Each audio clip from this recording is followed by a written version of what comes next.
International Speedway for round 7 of the AMA Supercross season. I'm Art Ekman along with David Bailey, Davey Coombs, and Marty Reed. After 6 events from California to Indianapolis, we've seen 4 different winners and a record 9 riders make the podium. Here at Daytona, the qualifying procedure varies a bit from our usual format. That's because 30 riders will make the gate for today's main event. 3 qualifying heats. The top 5 riders from each heat advance to the main event. Top 6 from each semifinal advance. And then 1 through 3 make it to the main event out of the last chance qualifier. Getting right to the action is our motto. Qualifying well is of the utmost importance, David Bailey, as we get set for our first qualifying heat. Well, the reason for that is because the way the gate is, with 30 riders on that gate and the angle of it, the starts are going to come from the middle. If you get stuck out to the sides by a poor qualifying position, you're going to really be in a tight squeeze for the main event. This is a wonderful track designed by David's father, Gary Bailey.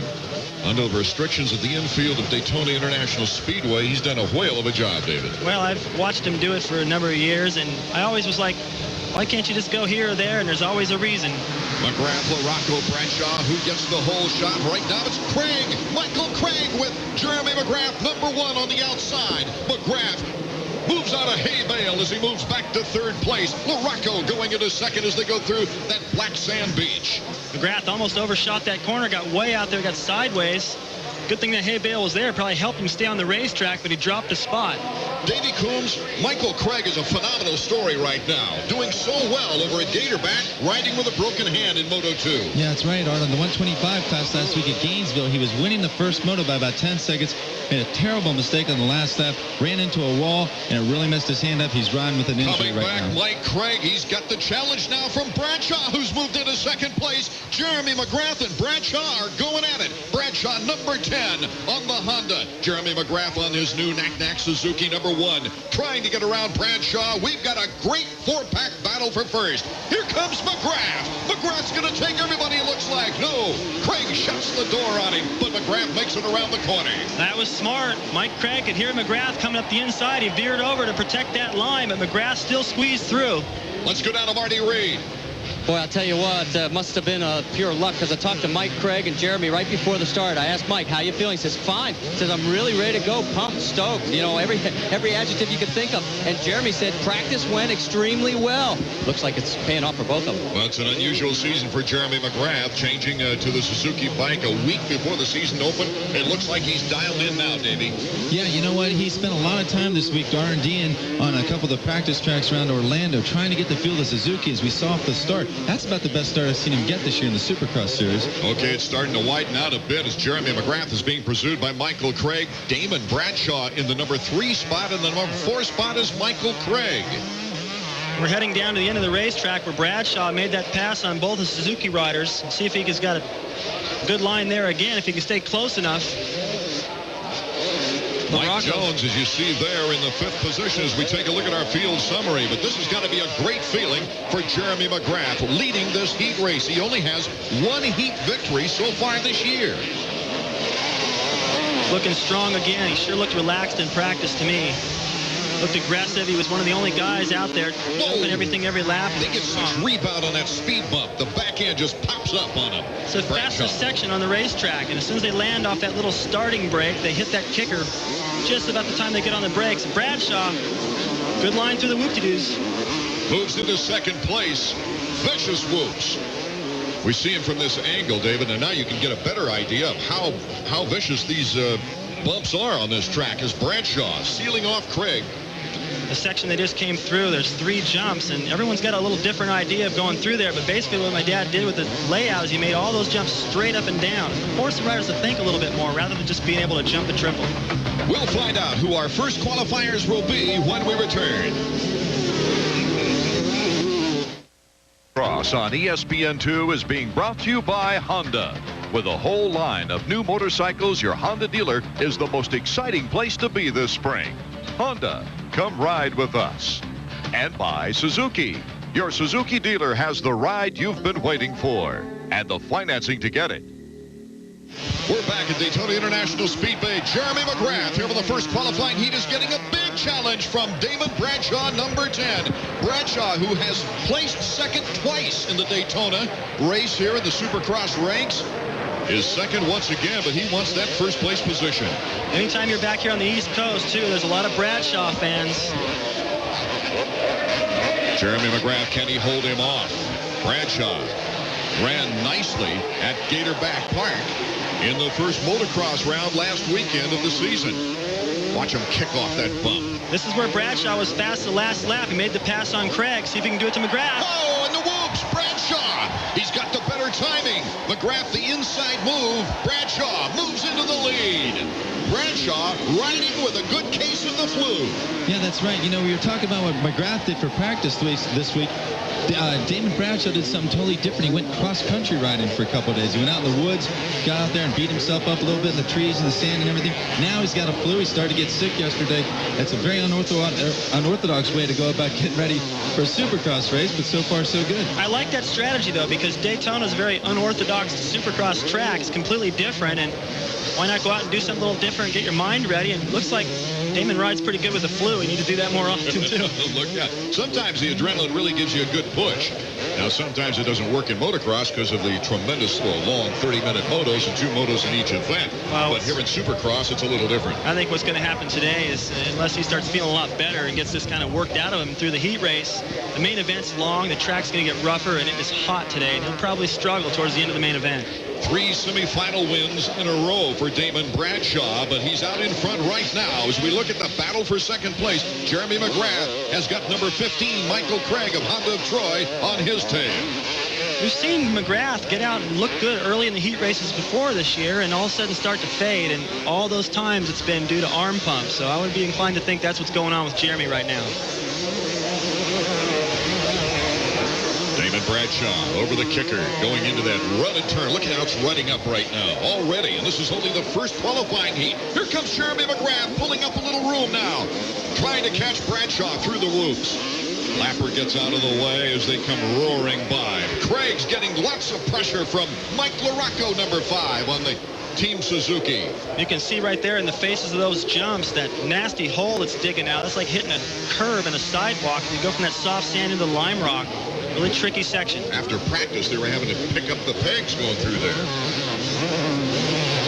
Michael Craig, number 15, number 5, Mike LaRocco, and that is the battle behind Bradshaw and McGrath. You know, after Craig threw that moto went away last week in Gainesville, it seemed like he might, you know, he's a very fragile guy. He gets really upset, he gets really nervous, he thinks himself out of more races than he thinks himself into. But they came back in the second moto and got third and said he feels really good. Again, I'm curious to see how his hand works out because he didn't get to ride that much this week with the Honda Troy team. For Cliff Palmer fans, he's in 5th place, number 23, sneaking up on some of the big names right now. McGrath following Bradshaw in 2nd place, and here's Michael Craig in 3rd. What a great shot. Look at the concentration now. A steady head as they go into the corner. You can see how close he is still, too, to McGrath. And even though he led early, it's you know, you don't like to drift back to 3rd, but still, he's right in the race. He's very close, and that gives you a little bit of confidence. If you get past and they pull away, well, then you sit in the pits before the main event. You don't know what to do. But here he's going just as fast as everyone. Damon Bradshaw, number 10, taking care of the lappers very well on that Manchester Honda. A 9th, a 16th, an 11th, a 13th, a 10th, and a 7th previously in Supercross action so far. It'll be interesting to see if he can come back in the main event with such a performance. You know, I had a chance to talk to Damon before the race. We were talking about the very first weekend of the season in Los Angeles. He fell in the second turn. I asked him, Damon, how would your year have been different if you hadn't fallen then? He'd been up there with Albertyn and Henry and those guys. He said everything would have been different. The only thing missing in his game plan right now is confidence. That old confidence is gone. He says if he could just win one race, he'd be the old Damon. Well, this would be a good one to win right here.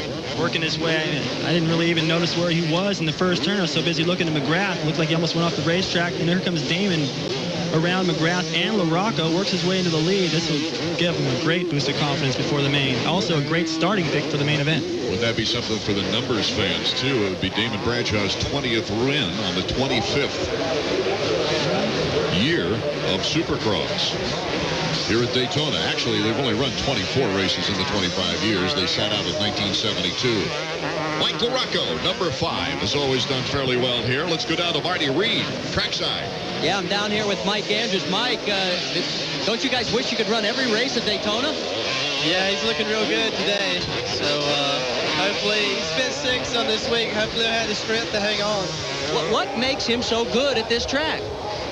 He's just such a technical rider, and he's a pretty strong rider. He just likes it down here. Well, he's doing real well right now, guys. And here comes Jeremy McGrath. Look out. Don't give up on McGrath, even though this is a qualifying heat. The lapper gets out of the way in time. Here comes McGrath in the whoop section. Oh, Bradshaw holding his own bar to bar. Bradshaw was trying to get around the outside of that corner and get back in front of him. It's so slippery right there. There's such a variety of surfaces here at Daytona. Bradshaw has the opportunity now to stay close enough to McGrath, maybe in the lapped riders, take advantage of a situation near the end. It was interesting in practice, Davey Coombs, to watch McGrath taking apart the segments of the track and experimenting with what he can do, like he did last year. Yeah, that's one thing about Jeremy. It's always hard to see him tie together a really hot lap. In Supercross practice, he doesn't do it. A lot of guys like to get behind him, see where the champ's going and everything, but McGrath just doesn't put in the laps. He puts in the sections. He breaks the track down, goes from there. Oh, he looks like 100% better on this Daytona track than we've seen him all season long. Jeremy McGrath. Look at him zip over the 4 whoops. Bradshaw on the finish line jump that time, landed clear off to the left side, almost went off the racetrack. Still charging, trying to keep the pressure on Jeremy. It appears Jeremy has found his second wind, found his rhythm. And look at number 15, Michael Craig. He's putting a move on number 10, Damon Bradshaw. It's McGrath, Bradshaw, and Craig here in our first qualifying heat from Daytona International Raceway.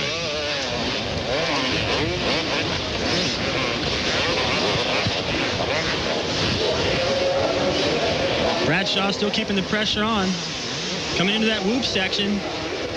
It's been a seesaw through there. One time Bradshaw's quicker, the next time McGrath's a little quicker. They both take the inside. It depends on the momentum you get out of that corner. You can see how slick it is. Bradshaw leaving a big peel out coming to that corner. In practice, McGrath was going to the outside of those whoops every time. This time he takes another line through them, and Bradshaw drops back to about 6 bike lengths. Well, right now he's trying to protect that inside line because Mike Craig's in there pretty close.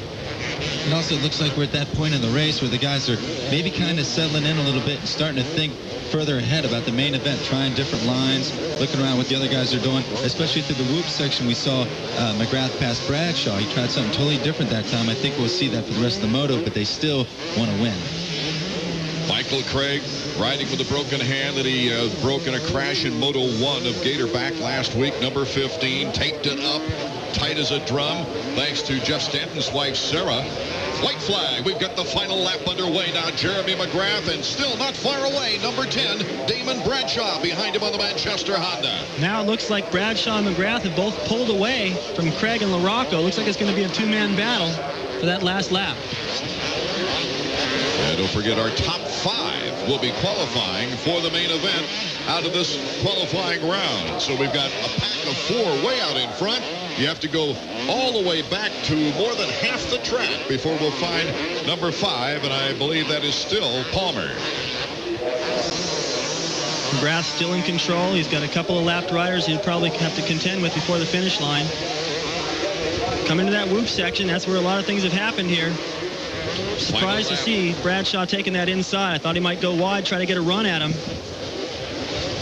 LaRocco making a move on number 15 in the whoop section right now. You see him on the inside of the whoops. Catching up with Michael Craig. Maybe touching the rear tire, but unable to get the angle to get in front of Craig. Still no change out in front. Number 1 leading number 10. McGrath and Bradshaw. Bradshaw's still close, but McGrath very rarely makes a mistake, and that's what it's going to take from here. He doesn't have far to go to the finish. Of course, you don't want to go down at a time like this, but how important is it for LaRocco, gate position-wise, to get 3rd place instead of 4th? Is there a difference there? There will be a difference because there's 3 heats, and as they pull him out of each heat, they stagger it, so he'll go 3 positions further back by finishing 1 spot further back.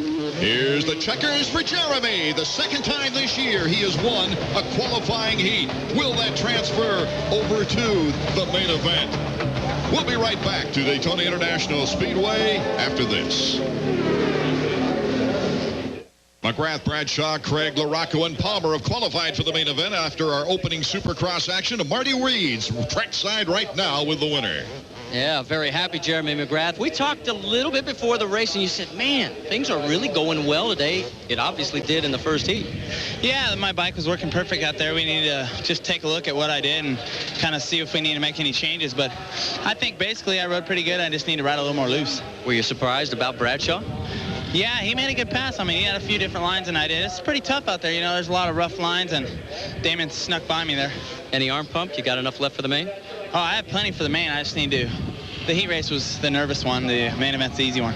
No, you can tell it's a little humid down here. He's a little wet, but it sounds like he's going to be ready for that old main event. And look at the great crowd on hand here at Daytona International Speedway. Filling that grandstand, we see number 4, Steve Lampson, number 18, Jimmy Button. A couple of the riders here in the second qualifying situation now. We have more gate positions soon to be filled in our second qualifying heat. David Bailey, it reminds me here, the Suzuki track map of a short motocross track. Well, it's completely different from any supercross, and there's not enough time in this show to talk about all the different obstacles that has been put into this racetrack. A few new sections. They've got a mogul section here, a long straightaway for the start. And it's going to be tough because as soon as you come out of the gate, you go about 40 yards, and it really narrows down. So the guys out on the ends get pinched off if they don't get a good jump out of the gate. Jeff Emig, Larry Ward, Steve Lampson, Jimmy Button, just a few of the big names here in the qualifying heat number 2. Brian Huffman, Taylor's also in the mix. Starting to get nervous down there, David. Now remember, the riders are nervous always. You can never shake that no matter how long you race. And Jeff Stanton has won here 4 times, and he has been glued to the side of Steve Lampson, I bet you, all week, giving him every pointer he possibly can to try to get Jeff or Steve up on the podium. We'll see if he can do it. Steve Lampson, of course, Team Honda still looking for their first win on the season. Lampson with a great start. Right alongside is Emig. Emig number 3 on the Kawasaki. Lampson will have to take second place. Jimmy Button right behind him. So it is Jeff Emig looking very strong. Larry Ward is in third now. Number 6 on the Honda of Troy. A battle for the lead is underway. Jeff Emig just doesn't want to give it away to Steve Lampson, and he takes it out in front. Jeff Emig not giving Lampson any room as they came through the mechanics area just a moment ago. Lampson almost went into the banners. That might irritate him a little bit, fire him up, force him to get around Emig. Larry Ward, once again, early in the races, all year long, has been so strong. Lampson putting the pressure on Emig, showing him a wheel. Lammy maybe getting some confidence out of the motocross action in the 125s at Gatorback Park, Davey. You know, he was yet another guy who was sick last week. A second motor in the 125 class. He faded back to 5th. I talked to his wife, Cammie, who would like everyone to know that she is now with child. And congratulations to the Lampsons. Anyway, she said that Steve was putting a lot of emphasis on this race. The Supercross Series is breaking down into the second half, and Steve's got to do some numbers for Honda. Emig, Lampson, the top 2. In a battle for 4th is Kerry Hart, number 154. 27 is Ryan Huffman in front of Kerry Hart. That is the battle for 5th. You can see how deep those berms are getting now. They're not even berms anymore. They're just like troughs, dragging the foot pegs through there. It's going to get deeper as the day goes on. They'll try to repair it as much as possible, but it's going to get deep. And here's another new section for 97. You're not able to dig a pit in any of the stadiums, but here at Daytona, you're able to dig down about a foot or 2 and create some really different obstacles for the riders. Well, your dad really went a long way in imagination this time. Now he wanted to do something different. Pits to fall into. He said he went back and watched some videos from like 1983, 1984 when the racing seemed really good and close. He wanted to bring some of those old obstacles back in and see how the riders could handle it now. Jeff Emig out in front here in our second qualifying heat. The run for the checkers when we return to the Daytona Speedway.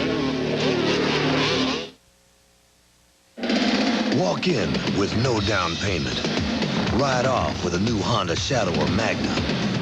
Walk in, get low financing. Ride off with a Honda Goldwing or Valkyrie. Walk in at the right time. Ride off with a CBR 600 F3 and a custom watch while supplies last. Until May 31st, get low financing, no down payment, and a custom watch with selected models at your Honda dealer. The Honda Ride-Off. Walk in, ride off. More air means more power.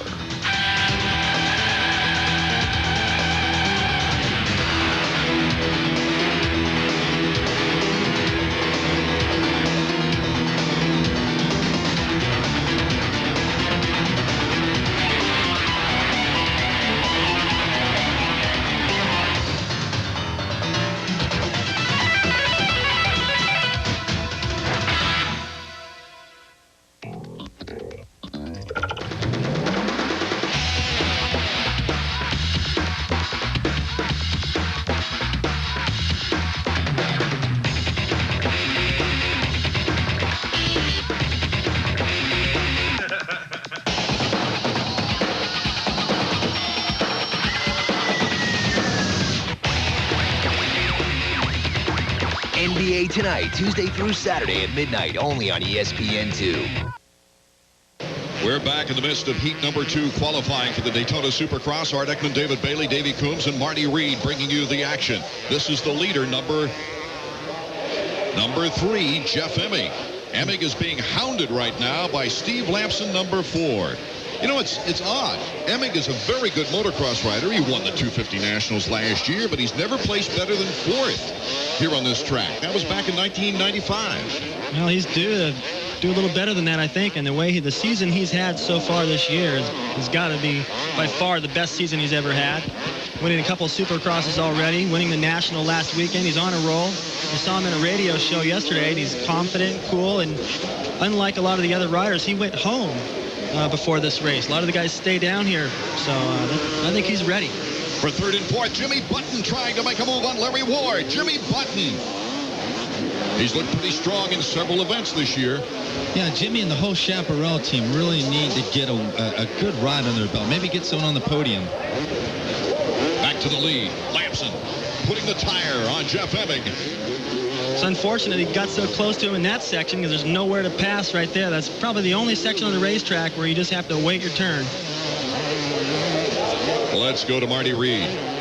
Well, guys, you were talking about Jeff Emig not winning here and not really doing very well, but right before the race, we were talking, and he says, you know what, and he's the only rider that I could find to say this, and your dad's going to be disappointed. He thinks the track is actually a little bit easier, at least for his style of riding. He said the week off really did him well, felt good and comfortable, felt like it was ready for him to take the checkered flag. Here comes Lamson trying to show him a wheel. What a great battle for first place here in our second of 3 qualifying heats.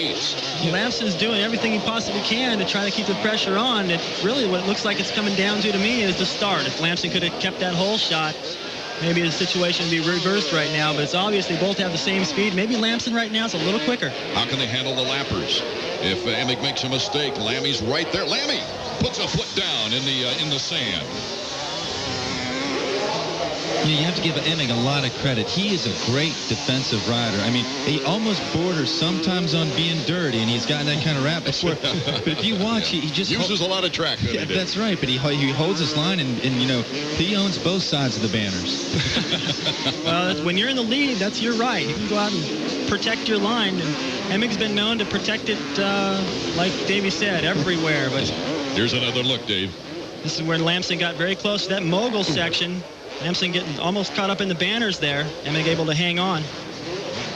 Lamson with a couple of qualifying heat wins this year, but is still struggling. 57 points off the leader after 5 rounds and trying to get back into the points race. Number 4, Steve Lamson. This is that far corner. As they come out of that corner, there's a triple there, and it's been very tough. First practice session, a lot of guys having trouble with it because it's pretty far across there. It's close to 75 feet. You don't get much of a run out of it. As I already pointed out, that sand gets chewed up. You don't get, it's so rough to the face. It's hard to get a good drive at that triple. Ryan Huffman still showing well here in our second qualifying heat as the leader out front, being tested by Steve Lamson. You get a glimpse of the great crowd here at Daytona International Speedway. I think it's the best crowd we've seen, well, the entire week. I don't think it's numbered this many fans. You know, the weather's perfect here today. Sometimes I wonder if that doesn't hurt the crowd here at the beach just a little bit. I mean, it's great to go sit in the stands and watch motorcycle races, but then again, might be something over at the beach worth watching. Oh, how can you say that? Quoted by Davey Coombs. Lamson's still right there. Jeff Emig, though, looking so very cool with a newfound maturity. It seemed like after that one win in St. Louis against Jeremy McGrath, something went click in this kid's head. Well, as soon as you believe that you can win, as soon as you do it, get that taste, it's a little bit easier to do again. And a lot of these guys, mentally, I think it's really what it's coming down to, and trying to visualize how you want things to go. If you're second all the time, it's pretty difficult to visualize winning, and now he's got a clear picture of that. He's been doing a lot of it. Lamson just coming off a heavy case of the flu last week at Gatorback Park. Still won the first 125 moto. Didn't fare as well in the second, which could test for his weakening condition. But Jeff Emig with about less than two laps to go now, with about a 3-bike lead.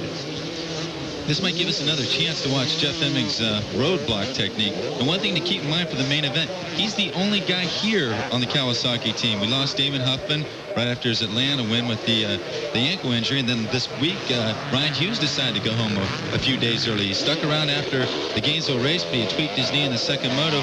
So Jeff Emig is the only guy in the whole big Kawasaki truck. Okay, let's go to Marty Reed. Down here in the mechanics area, Mike Gosler, the hit man for Steve Lamson. The last 2 times by, the first one was, the sign said elbow, and the last one said get personal. What do you think that means, guys? We may see some elbows flying and maybe a little bit of red paint on that green bike before the end of this heat race. Not much time left. Emig is tough. And Emig is trying to pull a lead. He'd sure like to get a lead and maybe study the racetrack a little bit, try to get things dialed for the main, relax a little, but he just can't. And Lamson just keeps keeping the pressure on, and just like in the first heat, racing is close. Ryan Huffman in 5th place out of Roseburg, Oregon. Ryan's best performance of the year. The racing continues to stay this close through the heat races. I think we're going to have a fantastic main event. And what we're seeing right now, I think, is Lamson maybe in a lot of places on the racetrack, not everywhere, but a little quicker than Emig. And Emig's holding him up. So that usually indicates that maybe a little bit one line here and there and tough to pass if Emig's taking the fastest line. But that's going to change by the main event, because that line's going to start getting rough and they're going to have to find somewhere else to go. And here, unlike the other supercrosses, they don't work the track and make it all nice and smooth for the main. Coming out of the far western turn and headed for the finish line jump, Jeff Emig and Steve Lamson 1 and 2 take the white flag. A final lap now of our second qualifying round on a gorgeous sun-baked day here in Daytona. This is a section right here where Lamson's been making up quite a bit of time. Keeps closing right there. That's before the mechanics area. I wonder where to put it on the board this time. I tell you, we've got some great shots on this track, too. That's one thing that the Daytona International Raceway gives us, is some fine angles. Oh, Emig's just blending into that grass. Some camouflage. Kawasaki green, is that the Kentucky-style grass they've got? Jimmy Button having a good ride. Well, Button's had an interesting season for the Chaparral team. Has not placed very high in the main events, but has been very competitive most of the way. Here comes Steve Lamson within a bike length. And now they go through the whoops. One of the most important places on the track now to establish your lead. And Lammy is right there. Jeffro trying to move it out here on the speed section. Goes for the triple. I haven't seen anybody go the same way through that whoop section twice all day long. Every time they're in the middle, then they fade off to the right. They're so slick. It adds to the trickiness of how they're staggered at an angle. I think that's a great section. We're going to see some passing there later on. You know, go through that S turn right there. It's like they're going down into a cavern right now, Davey Combs. Yeah, that hole's digging deeper and deeper. And, you know, the way this track breaks down, it gets so dynamic and everything. I can't wait to the main event. See 30 guys out there. Those people are going to be everywhere. Some of those corners, we might lose a bike or two. Well, normally you get down to the plywood. Here you're going to get down to water pretty soon. Here comes Jeff Emig. He takes the checkered flag. And Jeff Emig, the winner of our second qualifying heat. More thrills and spills of Supercross coming your way. The bike you dream about means serious cash, right? Wrong, people. Do the math. During Suzuki Fest 97, get up to $500 in Suzuki accessories free when you buy a selected Suzuki. Like the muscle-bound Intruder 1400. You'll also get free accessories with the Intruder 800 and the Savage 650. And choose from finance options like 0 down and 9.9% APR on selected models. But hurry, Suzuki Fest won't last. So you and Suzuki means, well, you do the math. The Wall Street Journal keeps you on the cutting edge with news and insights that can affect you personally and professionally. Subscribe now and have the Journal delivered to your home or office. And with your paid subscription, you'll also receive our free personal finance software to help you make smart decisions. Get 10 weeks of the Journal and the software for only $3.90 a week. Call now, 800-248-1300. That's 800-248-1300 for the Wall Street Journal. The series is on. The tour's top players are in Indian Wells for the year's first ATP Mercedes Super 9 tournament, the Newsweek Champions Cup. Coverage concludes with semifinals tonight at 11:30 on ESPN2. Jeff Emig looking back at the official with a checkered flag, his 4th heat win of the year, and 5 more riders advancing to the main event here at Daytona. Emig, Lamson, Button, Ward, and Ryan Huffman getting in there and getting a chance to select his gate position. Let's go down to the podium now and Marty Reed. Yes, and a very happy, a little bit tired Jeff Emig. And you said before the race you thought this was a little bit of an easier track than before. Do you still feel that way? Well, it's just a different track. It doesn't really flow well. And I definitely was uncomfortable in that race. I had pretty decent times. I could see my mechanic Jeremy was giving me pipeboard signs, but I didn't feel that well. So are you saying that you don't feel as confident now going into the main as you did before the start of the race? Well, no, I got it figured out there in the last couple laps, but I didn't ride very many different lines, and consequently Steve had a little bit better ones, and it was a real struggle just keeping behind me that race. We'll be right back as the battle continues to make today's main event from Daytona when we return. It's over 8 feet long from one end to the other, and it makes you look for the farthest distance between 2 points. The new Valkyrie Tour. America's the boulevard it was born to cruise. I'm a soft-spoken kind of guy. There's nothing more important to me than a quiet chat with my son, Shaquille. I just marched to the phone and dialed 1-800-COLLECT. The money I saved him, he can use to buy some new backboards. Take it to the hole, Shaquille. He's gonna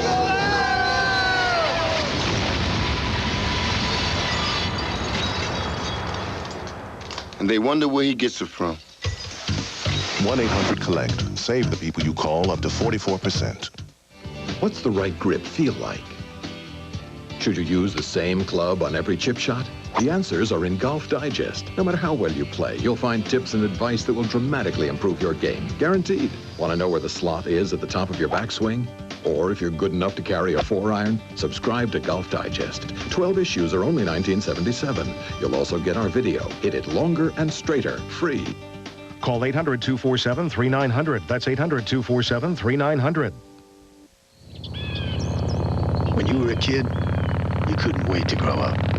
When I'm big, you thought, I'll do whatever I want. Answer only to myself. Well, now you're here. Adulthood. So what happened to that part about answering to yourself? The Vulcan 1500 Classic, with the biggest V-twin on the road. It's as far from the grindstone as you can get. AMA Supercross is being brought to you by Dunlop. Simply the best for your bike. We've got 5 more riders trying to make it to the money round, the main event now in our 3rd qualifying heat. Guys like Greg Albertyn, who won the very first round, Brian Swink, Ezra Lusk, Lawrence Karsten, and guess who? The points leader, Doug Henry. Doug Henry looking good in practice, and also remember he's from New England. He's a very good rider at Southwick. This track is getting more chewed up and sandier as we go, and that's what he's good in. Look at that front tire. Number 20, Doug Henry, Team Yamaha, coming off that 4-stroke premier at Gatorback, having to adjust back to the 250's 2-stroke. 30-second board is up. He says he doesn't have any trouble with that, though, and he's probably, after his performance at Gainesville, glad to be back on that 2-stroke. And I pointed out that front tire. That's just a symbol that the track is getting chewed up and it's sandier. Otherwise, he would use the tire with the knobs a little closer together. I'll tell you, the way those guys were jumping up and down at the starting gate, it looks like they had sand fleas in their shorts or something. Well, maybe they do. They've cooled off a little bit now, anyway, as Doug Henry waiting for that gate to drop now. 3rd qualifying round. Our qualifying procedure just a little different than the other races on the circuit. Okay, they're set to go now. That gate can drop at any moment. Doug Henry with a great start. And guess who's out in front? Doug Henry. Ezra Lusk looks to his left and moves into 2nd. Brian Swink right in there from nearby Gainesville. Phil Lawrence to the outside of him, trying to work his way into a spot. Albertyn also got a good start. He's up in there. But it's Team Yamaha leading this one so far. This looks pretty familiar to some other heat races we've seen this year. In fact, Henry's first win, these two guys went 1-2 in the heat race. I can tell you, I know Doug is glad to be back on the 2-stroke after last week, but he got good starts on that 4-stroke. It's a little heavier and everything, but it didn't seem to mess up his timing on the start. The rest of the track we'll get a chance to watch and see if the transition had anything to slow him down with. Ezra Lusk, an interesting story. He was looking like a contender after the first 2 rounds in Los Angeles. Then he ran into hard times. He's been running well, but just not consistent. Now, he's had a tough time, but he's certainly been fast. Albertyn on the inside, number 8 on the Suzuki, trying to cut in front of Swink, and finally gets good drive off the berm. A good battle underway now. Swink, Lawrence pursuing Albie. Albie able to pass both Swink and Lawrence, and was able to triple. And you know, both those guys that got all fouled up before that and only able to double, so he already opened up a little gap on both of them. Albertyn's a lot like Lusk, as you started to say. He got off to a good start. We thought he'd be a contender for the title, but he's got fast laps. He just doesn't have fast races. You can't put them all together. Well, he's a lot like Albertyn and Bradshaw, I think, and Ryan Hughes. All these guys, I've said this before, they try really hard. They give it maybe a little bit more than 100% at times, and they take chances, and that's what you got to do if you want to win. But they've been a little unluckier than some of the other guys and just gone down at the wrong time in the race, lost a lot of spots, had to always worked their way from behind, but they certainly are on pace. The blue and white of Team Yamaha, 1 and 2, Doug Henry and Ezra Lusk. Ezra would really like to get the credential of a heat victory here, despite the fact of being teammates there. Right, not only have they gone 1-2 in heat races before, but twice this year they've each won their respective heat races. The battle for first is on. Ezra Lusk from Bainbridge, Georgia. Doug Henry from Massachusetts way. And Lusk puts the throttle down. Lusk with the good inside move, but who can get to the... Yes, Ezra Lusk got to the rut in time, but here comes Henry. Back and forth we go. Oh, what a battle between teammates. In third place, Albertyn, pretty lonely right now, as Lawrence falling back with Swink. The camaraderie over at Yamaha has been really different than most of the other teams. These guys get along so good. I've seen them out in practice a lot together. They share lines, and I bet you right now they're probably having a little bit of fun with each other. They're going to learn a lot, too. You don't see anyone swapping paint there either. I've noticed these two guys are riding together a little bit differently than what we saw Emig and Lamson do. Well, it looked like it was more of a one-line situation out there when Emig and Lamson were out there. But these guys are a little more creative and looking for different lines. Obviously, there are places to pass. I can't remember a qualifying race this year in 6 previous rounds that hasn't been outstanding bar-to-bar battles. It's been good all year long. And oh, Doug gets a little bit off his timing. He faded out to the outside, hit some of those bigger jumps. Deeper sand, still able to hold on. Takes sheer strength. Once you make a mistake like that, you get it back under control. And Greg Albertyn starting to work his way up. Now he's getting into the picture. Albertyn pulling up. Now Albertyn's concerned is just staying on 2 wheels. He's had that problem in the last few races. Albie in third. He wants to go to second. I'm glad you said it, Art. I sure don't want to bring it up. Why? As they come back down through here, watch what Ezra Lusk does before the second little kicker bump here. Last time he was bunny hopping his bike over. He didn't have the right line that time, but that's where he passed Doug. Keep an eye on them if they get close together next time through there. Yeah, that's great what he's doing. I'm glad you pointed that out. As he jumps off the jump just before it, when he lands, the suspension compresses and he just hops. Uses that rebound to hop over that bump, and that's what's forcing everybody to not be able to drive into that corner before the whoops is hard. He's able to get on the brakes a little sooner. We'll be right back to Daytona International Speedway after this. Take a trip on Wednesday. Retro Wednesday. Choice words, smoking jam, psychedelic retro action. Bell-bottom, glam, funk, disco satisfaction. The Brigade. Day-glow synthesizer, television daydream. The colors plastic, dancing fashion, victim tribal scene. VH1's Retro Wednesdays. It's music to your eyes.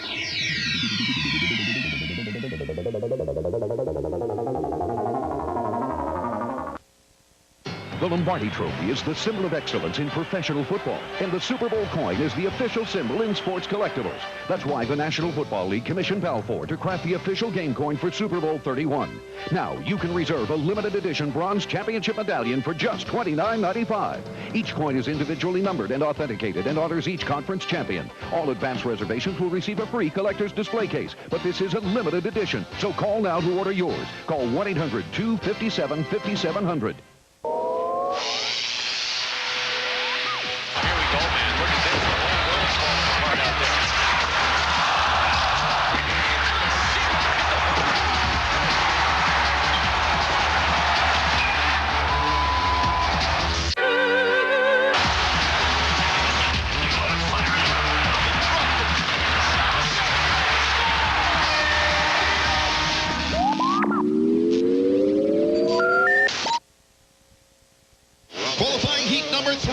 Once again, we've got a battle up front between Yamaha teammates.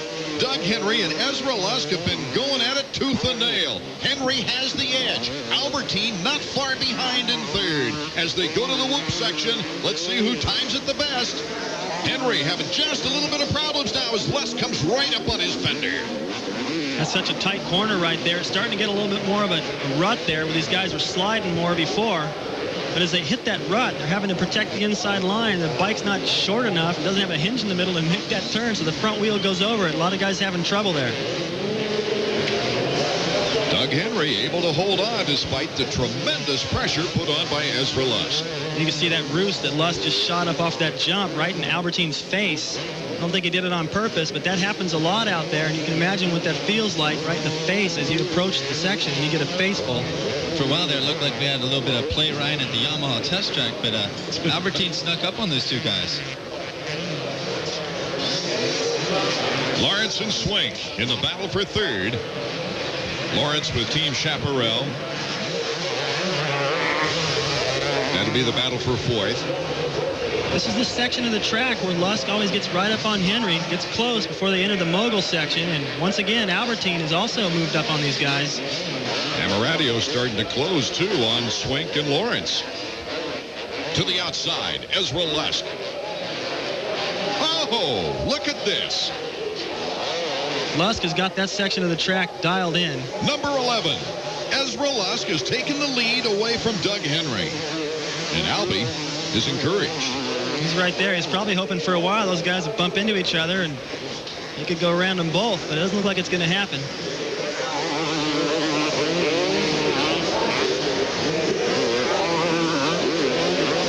Out in front, Ezra Lusk, Doug Henry, and Greg Albertyn. And Swink and Lawrence are going through a tremendous battle behind them. Already, it looks like Lusk is starting to open up a bit of a lead. Maybe he was just studying Henry's lines, and now he's going to get out there and pull away because he's got a few faster ones. He's figured out where Doug's fast, putting it all together.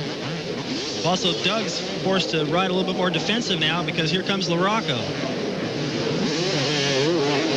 Marty, can you get with us? Well, guys, I'm down here with Ian Harrison. Ian, your guys sort of in the catbird seat watching these two Yamahas battle. Yeah, and right now I'd be really happy just for a qualifier, but it always boosts the confidence to get a good result, so I'm hoping that he gets by them. Better get your board out there. So we go, oh, he had a little side action there, and we missed the signal. We were going to tell him it was 3 laps to go. I don't think he would have seen it anyway. Yeah, he's battling with those guys right now. I think his concentration's fully on them at the moment. Well, we'll see if he can pull it off, guys. Did I say LaRocco? You said LaRocco. Albertyn. These guys mixed up. Doug Henry and Albertyn going at it right now. Guys, Doug Henry came into this season with a great mental attitude and a lot of obvious rehabilitation because of the back surgery, but in great physical condition. But after he's taken the points lead, have we noticed him maybe losing a little bit of strength toward the end of motos, toward the end of races? Well, I think there's a lot of things that might play into the reason why he's slowing down. One of them might be, of course, the development of that four-stroke. But I'll tell you another thing is he's dealing with the Jeremy McGrath syndrome right now. He's got a big bullseye on his back, and every guy who comes up behind him and passes him, he's going to work extra hard to pass Doug Henry, which in turn makes Doug Henry work extra hard. It comes with the points lead. Because when Doug Henry got the points lead of the 125s, it was later in the season. I mean, he was always gunning at someone else.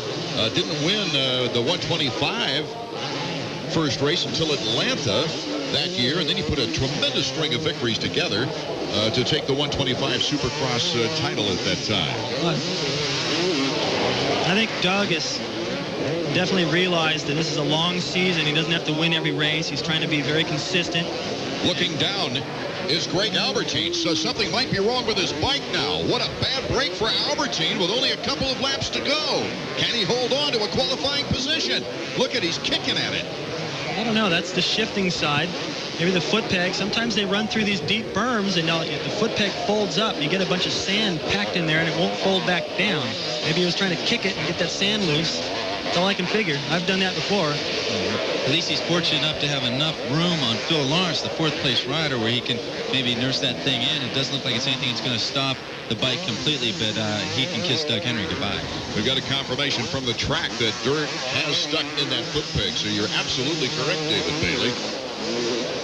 And it's probably of the sandy variety, which packs in pretty tight. Yeah, it gets in there wedged. And I think that sand would just fall out, but it's that wet sand packs in there good. Especially with that speed bump he just went over. Here's Ezra Lusk, our leader.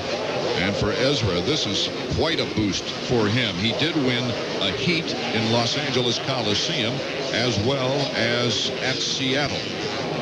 So he's not unknown to see number 11 come across the checkered flag waving. Yeah, he's had some trouble, though, this year in the main events. Of course, in the Los Angeles second round, he did great. He finished second right behind Doug Henry. But I'm convinced he would have won that Seattle race if he had thrown away by himself. He was so fast in Seattle. Won his heat race, looking fantastic in the main event. The white flag in the breeze here in Daytona. The final lap for Ezra Lusk, who's got to be even more focused now than ever before. Doug Henry in second place still has a little room on Albertyn, and then a long space back to Phil Lawrence. It's so frustrating to know that you have the speed, especially like you said, Davey, in Seattle. I mean, I haven't seen anybody have that big of a lead that early in the main event all year long, and to throw it away like that, do not get the results that you know you're capable of. But with this heat race win here, things are looking good. He's going to get a great pick to the starting gate. Look at kicking that dirt loose has helped Albertyn, because he's really putting the heat on Doug Henry right now. We've got a battle for second place on the final lap. I think I told him to blow that kiss a little premature there. I didn't think he was going to get the dirt kicked out. He's all over Doug right now. Doug doesn't look like he's on his game. Not at that end of the racetrack anyway. He keeps having trouble down there, and these teams have spotters, they have video, and he'll go back in that semi and watch the video and try to figure out what's going on down there in that section of the track. And for the main event, it'll be a little different anyway. I'm sure Doug will get it all ironed out. Ezra Lusk with a 5-second lead on Doug Henry in second place. Albertyn now falling back again. I know at Gainesville, he pulled his shoulder out of socket in the second round. He had a terrible crash early. He tried to keep going as much as he could, didn't work. The state of Florida has been horrible to Albertyn. We've seen him bust his shoulders in Orlando. We've seen him crash and break wheels at Gainesville. Daytona last year, he had a couple crashes. It just continues for Albie. Well, he's due to have a good one. Lusk doesn't have far to go. Win this first heat.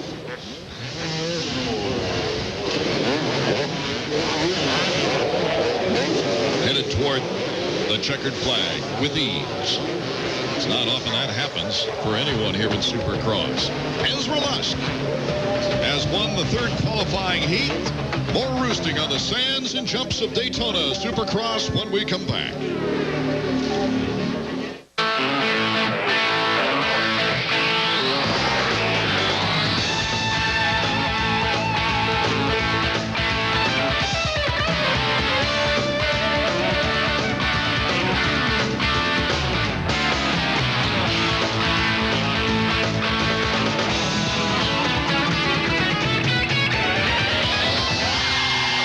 RPM tonight, Monday through Saturday at 7 and Sunday at 8, only on ESPN2. Here's the pass for Ezra Lusk on teammate Doug Henry that led to his third heat victory of the season. Ezra Lusk qualifying high with Doug Henry, Albertyn, and Lawrence, and Brian Swink also getting the transfer to the main event. 5 more riders joining our other 2 qualifiers. Let's go to Marty Reed with our winner. Yes, and you guys mentioned the fact he started off 1997 really well, had that sort of flat spot in the middle, but this has got to be a boast in the old confidence. Yeah, for sure. It started off great, and I guess I just started thinking about it too much and took it way too serious. And the guys at Yamaha really calmed me down and really had a talk with me, and I feel great now. Team Yamaha was out front on the start in that heat race by a long ways, and we just had the track to ourselves, and it was just a lot of fun out there racing with Doug. Any changes you're going to make as far as strategy or on the bike for the main? No, if you've seen out there the last few laps, I really slowed down, just trying to save energy, trying to save this water I got in me, and just eating right and trying to be strong for this main event here today. Well, we'll see you in the main. Go get another drink. That's one thing you have to deal with in the outdoors of Daytona is the heat and humidity. A recap of semifinal action and more when we return. 6 cylinders, 1,520 cc's. You'll go through towns where you'll be the biggest thing that happens all year. The new Valkyrie Tour. America's the boulevard it was born to cruise. Now you can walk into your Honda dealer and ride off with no down payment, low financing, and a custom watch. And best of all, you can ride off with a new Honda Magna or Shadow. The Honda ride-off ends May 31st. Now, the bike you want equals big-time bucks, correct? Incorrect. Do the math. During Suzuki Fest 97, get up to $500 in Suzuki accessories free with a selected Suzuki, like the awesome GSX-R 1100. You also get free accessories with the Katana 600 and 750 and the RF 900R. And choose from financing options like 0 down and 9.9% APR on selected models. But hurry, Suzuki Fest won't last. So you plus Suzuki equals... Oh, come on, add it up. You're lucky. Your worst day is never this bad. The Canucks versus the Avalanche, Tuesday at 9. PNHL on ESPN2. AMA Supercross on ESPN2 is being brought to you by Motorcycle Mechanics Institute. Quality training for the motorcycle industry. Welcome back to Daytona International Speedway, Daytona, Florida, for round number 7 of Supercross action. I'm Art Ekman, along with Davey Coombs and David Bailey. We just completed the semifinal rounds. Corey Keeney winning the first. But, gentlemen, history created right here on this track is for the first time in contemporary years anyway, or for the first time that we can remember, a 4-stroke has made our main event. Well, that thing's going to be a little bit more of a handful to ride. It's got a lot more power, different kind of power. It's a little bit heavier, and on this rough track, because of the lap times, it's going to be a long main event. But I think he's just so excited to be in the main event, he won't think about being tired. Davey, the fans really loved it. Yeah, we could hear them stomping their feet on the bleachers down there. There's something about a 4-stroke that the fans just love. They like the big boom and sound of it. And Lance Snell certainly deserves it, coming so close several times earlier here in the Supercross series. We've had a slug of injuries lately on the Supercross tour. Well, it's been unbelievable, the amount of guys that have gotten hurt this year. It's really been a big blow for Kawasaki, Ryan Hughes, and Damon Huffman. You see it there at the top. And Mike Kudrowski, a 3-time winner here. Unfortunately, he can't participate. Kevin Windham with that ankle. Of course, he's riding the 125 West, so that's not a big blow, but he's going to try to get healthy for the outdoors. Just like in road racing, Daytona is a unique track for Supercross. There's no question about it. It's longer. It's more like a motocross. And it is a unique prestige about winning Daytona, David. Well, especially if you're a Honda rider, because they sponsor the event, and it's been amazing to be part of that experience. Fortunately, I was able to win one here in '84, and because I was here for so many years watching my dad build this racetrack, that was a special win for me. And, of course, Jeremy McGrath winning last year. Mike Kudrowski, a 3-time winner. Jeff Stanton has won more Daytonas than any other, 4. Let's go down trackside now. Marty Reed joins us. Well, somebody has a sick sense of humor, guy. I mean, think about this. Palm trees planted firmly in the infield portion of Daytona International Speedway. You'd think you'd be on holiday, right? Well, this track has proven to be anything but. Take a look at the jumps first off. Hard-packed limestone. So hard, in fact, that right where the transition occurs, where there's soft, grassy type soil that has been chewed up, well, it is now getting a bunch of divots right there. These riders are saying, hey, it's giving us some extra kick. Then when you get into the mogul section, take a look at this. This is how rough it really is. I'm going to step down, and I don't know how much you can still see of me, but this is what these guys are having to work with. Now, think about this. It's 20 laps for the 125s, 30 laps for the 250s. They're just doing this like this. And by the way, David Bailey, the guys down here have asked me for your father's address because they want me to send that address to them so that the dentist bills can be forwarded to your father. Good luck, huh? More from the sun-baked Daytona Speedway after this.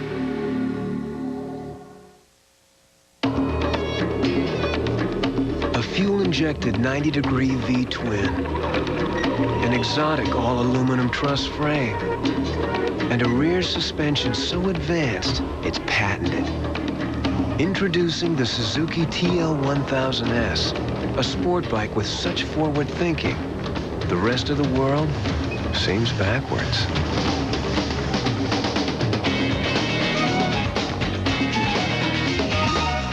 1-800-COLLECT. presents Max Jerome, Private Eye. When I saw her, my heart started pounding like a heavyweight speed bag until she started calling collect without dialing 1-800-COLLECT. You could be saving up to 44% by dialing 1-800-COLLECT, Angel.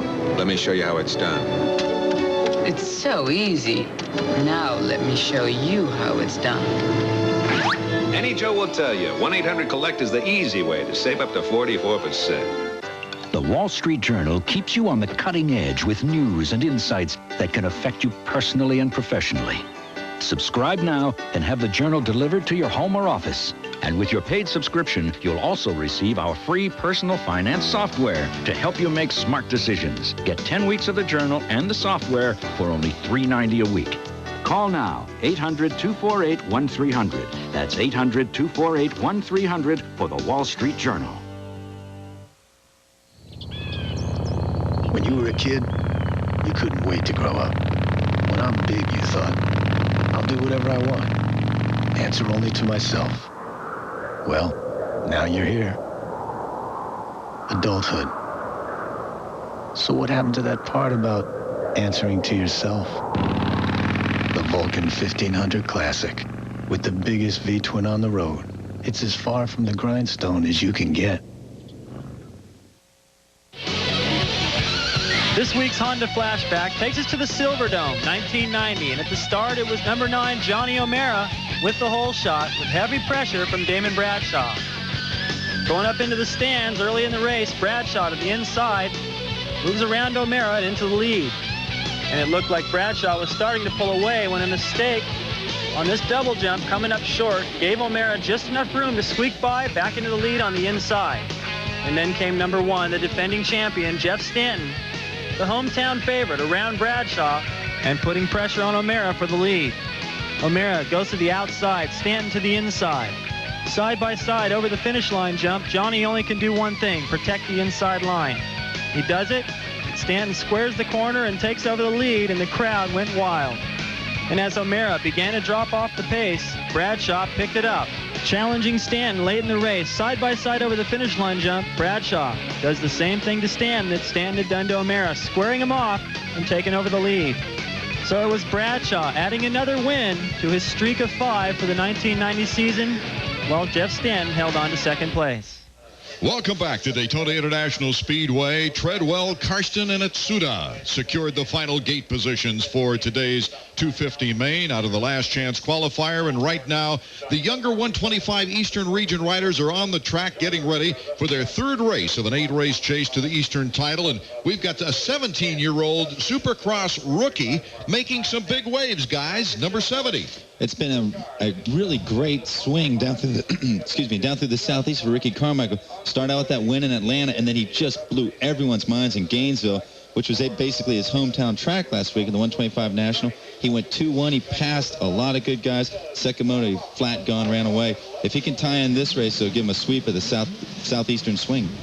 Suzuki starting grid, as you see there. You pick out your favorite riders. It should be a very competitive contest. They took a long time getting around the track, David Bailey, surveying this thing on the parade lap. Now they're going to have to start putting a time limit on that. It's going to get dark before these guys find the lines they want, and the track changes so much here. I think this is one of the few tracks where lines could make the difference of the win. Let's bring in Marty Reed.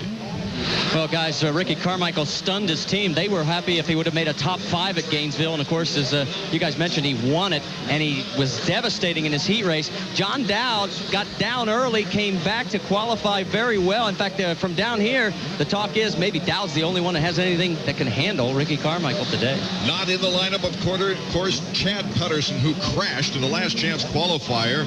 Brian Deegan and Michael Brandes from the western side are taking advantage of the new 125 rules. That's right. This would be the only time in their career they get a chance to see Daytona before they get in the 250 class. If they come back here, if they're not in the top 10 in the points in their region, taking advantage of that, something that will help them out in their career much later on. John Dowd leaning over number 14, getting ready for the start now, alongside of Scott Sheik, number 29.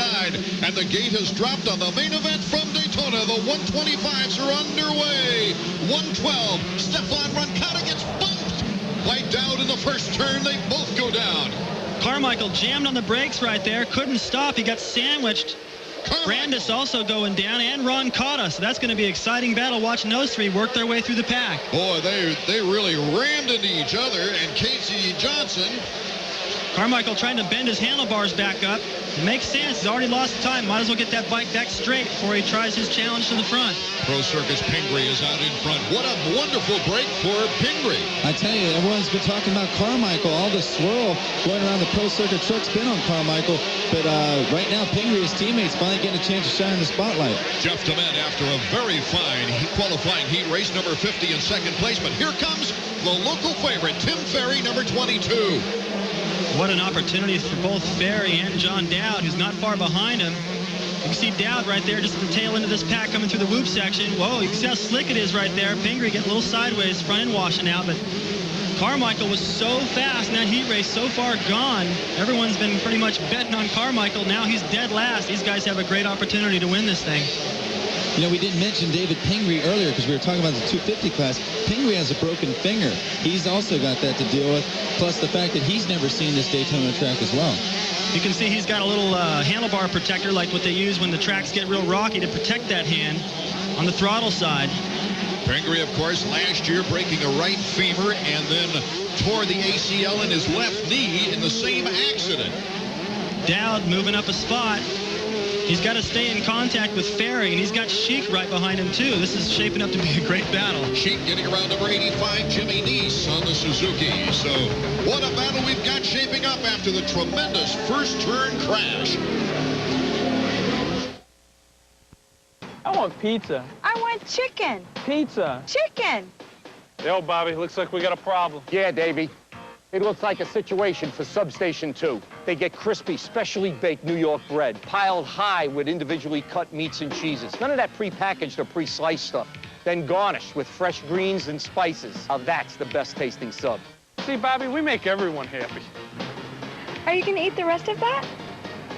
In Costa Mesa and at the Tustin Marketplace. The Used Camera Store is pleased to announce the opening of its second location in Mission Viejo. See why these satisfied customers shopped at the Used Camera Store. There are remarkable bargains here that would simply be out of reach if I were shopping for brand new equipment. My teacher recommended the Used Camera Store. We're able to set up a dark room for under $200 with wonderful used equipment. I love the friendly atmosphere, always learning something every time I come in. Visit our new location in Mission Viejo at the corner of Crown Valley and Marguerite. He's hanging out at Sports Center all the time. The one thing they have in common, though, they all want their highlights on, they all want the publicity, they all want their name spelled right. But some of them tend to take it a little too far. No, really, Carl, I want you to have the car. It's not enough room. You can have the car. Hey, is this your Rolex right here? Come on, man, you can take it. I mean, look much better than what you got on now. Come on, Mike. Cherokee, I have a watch. It's really nice. Cherokee, I have a watch. Just take it, man. I mean, come on, Mike. I can't do these Wait, things. I can't do that. I got two, Mike. Look. Mike, come here. AMA Supercross is being brought to you by 1-800-COLLECT, the way we call collect today. Art Ekman, David Bailey, Davey Coombs from the Daytona press box, high above the action of our 125 East main event. Marty Reed is down at trackside, and we've got a real battle going on right now behind the leader, David Pingree. Well, it was Dowd. You can see there behind both DeMent and Sheik. And Sheik just went by them both. Got back into the lead. Looks like he's starting to pull away, and he's trying to keep the leaders in sight. Tim Ferry is next in line. Not that far ahead. This is going to be a long main event. These guys, probably the only supercross race on the circuit where they're going to have to pace themselves just a little bit. DeMent, his finest supercross of the season, with number 14, John Dowd, right behind him. Really, Dowd wants to get in front of Ferry as far as the points lead is concerned. It's Pingree, Ferry, DeMent, Sheik, and Dowd. That's our order right now. I'm really impressed with the way Pingree's riding. He's taking advantage of that pile-up on the start to get out there and get away. I know the kid's strong, but I've been hearing in the pro circuit pits that he's really down on himself, and maybe this is just what he needed to get it back together and get up there, in the points with some of these other guys like Ferry and Dowd. He had a very difficult World Supercross Tour where he hit the deck quite a few times in Paris. Let's go down to Marty Reed. Oh, we're down here with Kenny Germain. All the attention recently on Carmichael. You guys feel like you've been sort of forgotten? Well, yeah, I mean, he's had a lot of tough races. And actually, Gainesville, he broke his pinky in 2 spots. So We're hoping he can be strong. Now, as far as the pace, do you think he's setting too quick right now, or are you happy with it? No, I'm definitely happy with what he's doing right now. You want him to stay out front? Exactly. Doesn't surprise me. Guys, this is like a 400 meters. You got to go all out for a long distance. Very taxing endurance-wise. Yeah, this track is tough. You know, they had the National last week, which is the first really long moto of the year, the really long races they did. But the difference with Supercross is there's not a lot of places to rest out there, is there, David? Not anywhere. Even on the start straight where they come back in where the starting line was, it's the only smooth spot, and now that's even starting to get chewed up. Carmichael has gone from last to 15th. He's got a shot, guys. As we look at John Dowd in 4th position. Dowd working his way out of that corner. The 125 is unable to get over that triple. Now he's heading into that ditch. You see these guys, they have to jump into that ditch, land in a rut, and try to hop over that bump. Okay, the run for the checkers continues from Daytona International Speedway when we return.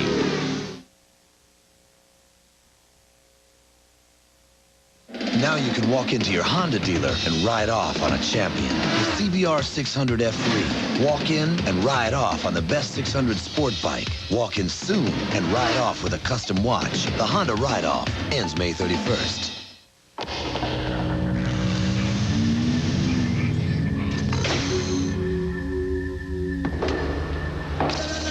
Research shows that drug dealers are like all other lower forms of life. When you shine a light on them, they run. Turn your lights on. Get the bugs off your block.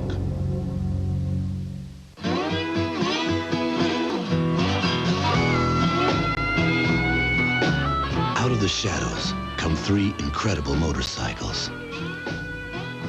Each one takes the look of a custom to a beautiful new place. The new Honda Shadow Spirit 1100, the new Shadow Ace Tourer, and the Shadow American Classic Edition. It's always cooler in the shadows. You've seen lawyers. I think that you should take the deal. I don't trust you. I know. You've seen judges. Get out of here. I'm saying what I came to say. I'll have you arrested. As soon as I get out, I'll be right back. And you've seen trials. You withheld the truth from this jury. The truth that he tried to kill somebody else. But you've never seen anything. That was the most despicable thing I've ever seen anyone do. Like this. The Practice, Tuesdays on ABC.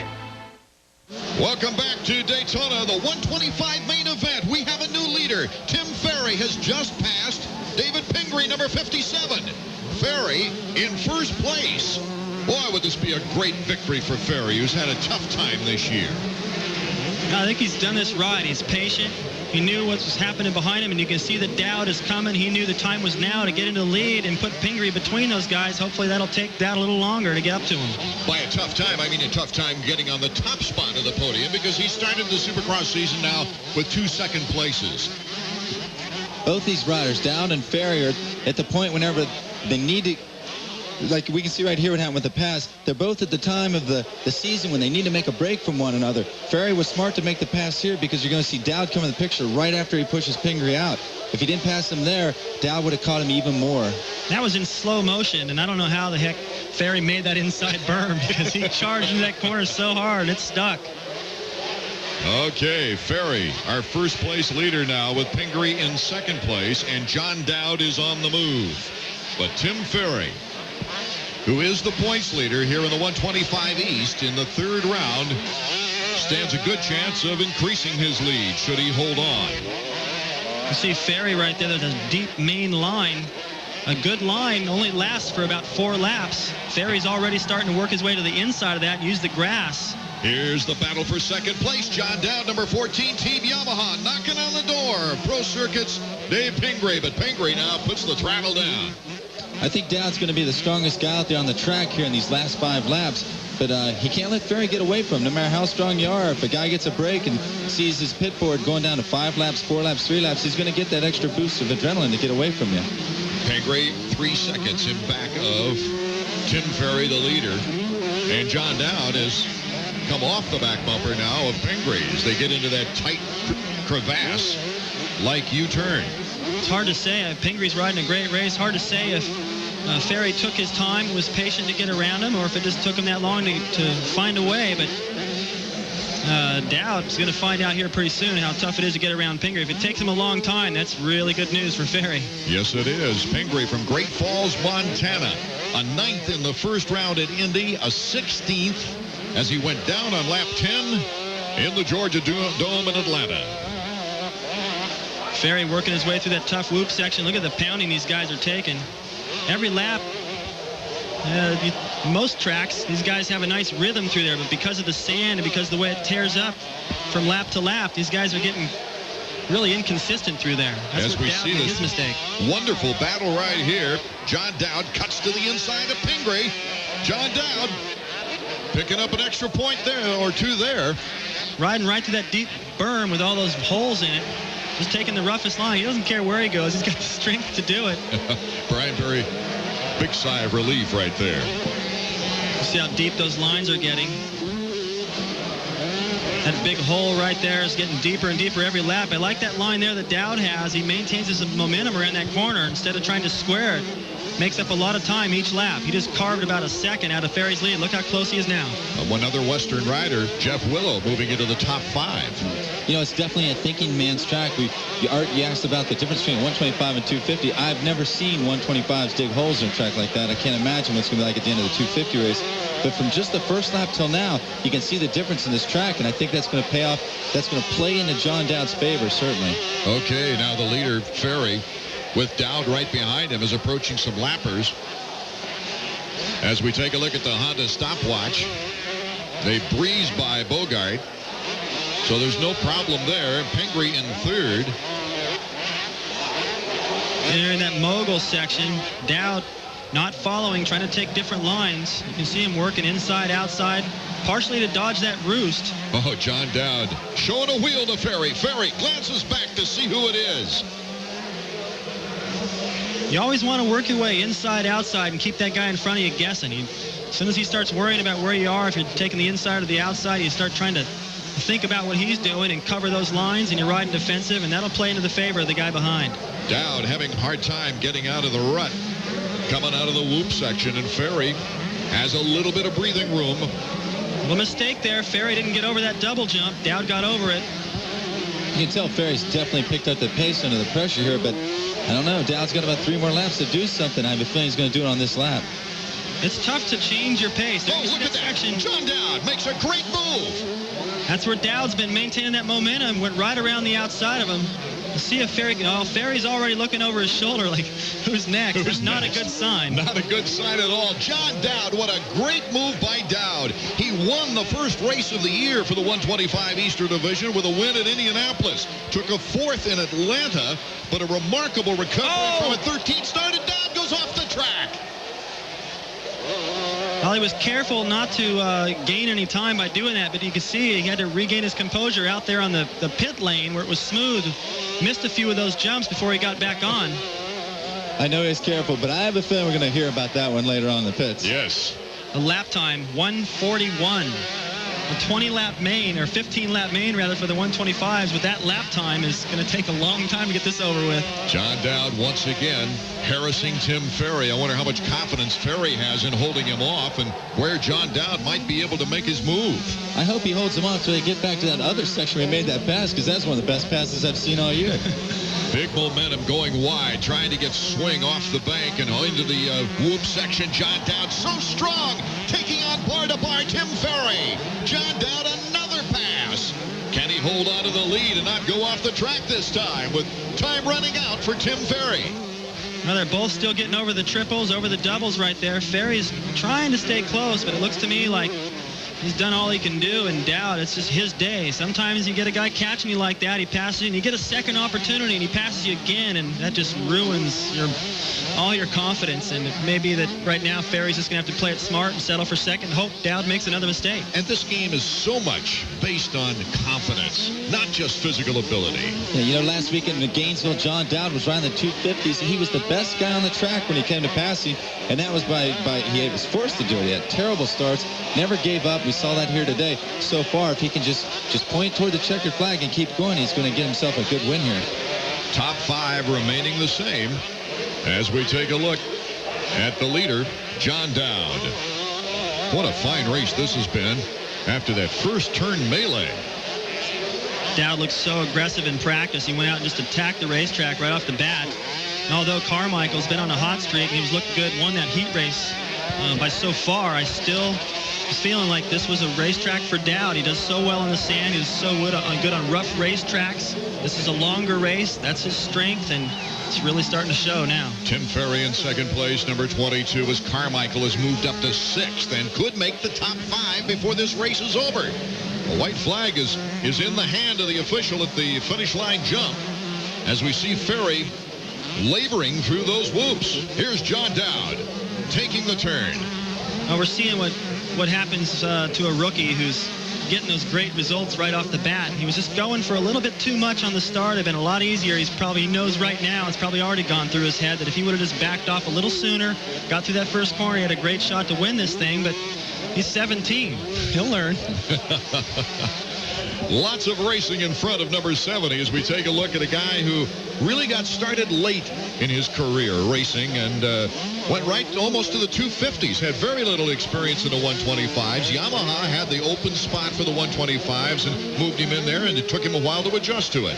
You know, John Dowd's one of those cases like we spoke about before where a rider is a privateer for a long time. When he finally gets that factory ride, he appreciates every moment of it, from the free sign-up to the airplane rides to the spare bikes, all that. John Dowd used to sleep. In fact, when he won his first national, he drove home from California and to sleep under his bike in the back of a minivan. Oh, no. Carmichael on the move. White flag. Final lap is underway with John Dowd. Boy, you talk about a confidence builder for Dowd. After winning the first one, yeah. And then a 4th after a brilliant comeback in Atlanta. You know, it's interesting, too, in talking with Brian Berry when Marty was just down there, the confidence that he displayed. I mean, it's obvious that they, as a team, felt like this was a race that he is supposed to win. And when you feel like that, I mean, look at how much different he rides here compared to some of the other racetracks where it's a battle. I mean, he's just dominant here. If you get your head into it, your body will follow a lot of times because all these guys are talented. The talent is so much similar. These guys are all capable of a lot of the same things, and you believe in yourself. Pingree, who was our leader in the early going, is still in 3rd. He's still got a podium spot. He's probably lost a couple of the pounds right there, number 57, that he put on with all the cheeseburgers, taking Ricky Carmichael around his place. You know, the thing I love about John Dowd winning these races, every time he wins a 125 Supercross, he pushes his own record a little further out. He is still the oldest guy to win a 125 Supercross, and now you can just add about a month onto it. And pretty soon he's going to be a father. And a winner of the Daytona Supercross. Nothing quite like that. Oh, that's got to feel proud. A checkered flag for John Dowd. John Dowd out of Massachusetts. 31 years old. Tim Ferry in 2nd place. Pingree in 3rd. Sheik 4th. Amaratio and Carmichael in 6th. We'll be right back with the official standings and a word from Marty Reed and our winner after this. The bike you dream about means serious cash, right? Wrong, people. Do the math. During Suzuki Fest 97, get up to $500 in Suzuki accessories free when you buy a selected Suzuki.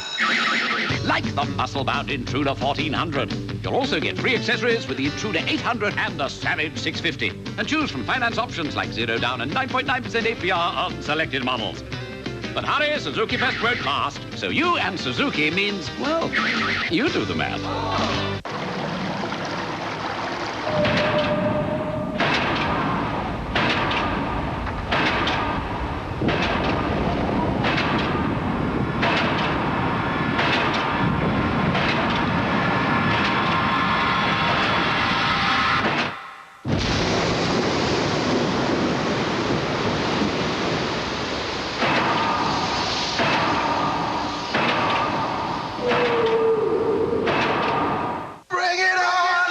Series is on. The tour's top players are in Indian Wells for the year's first ATP Mercedes Super 9 tournament, the Newsweek Champions Cup. Coverage concludes with semifinals tonight at 11:30 on ESPN2. Okay, the great battle was on with John Dowd going off the track, losing the lead to Tim Ferry, number 22.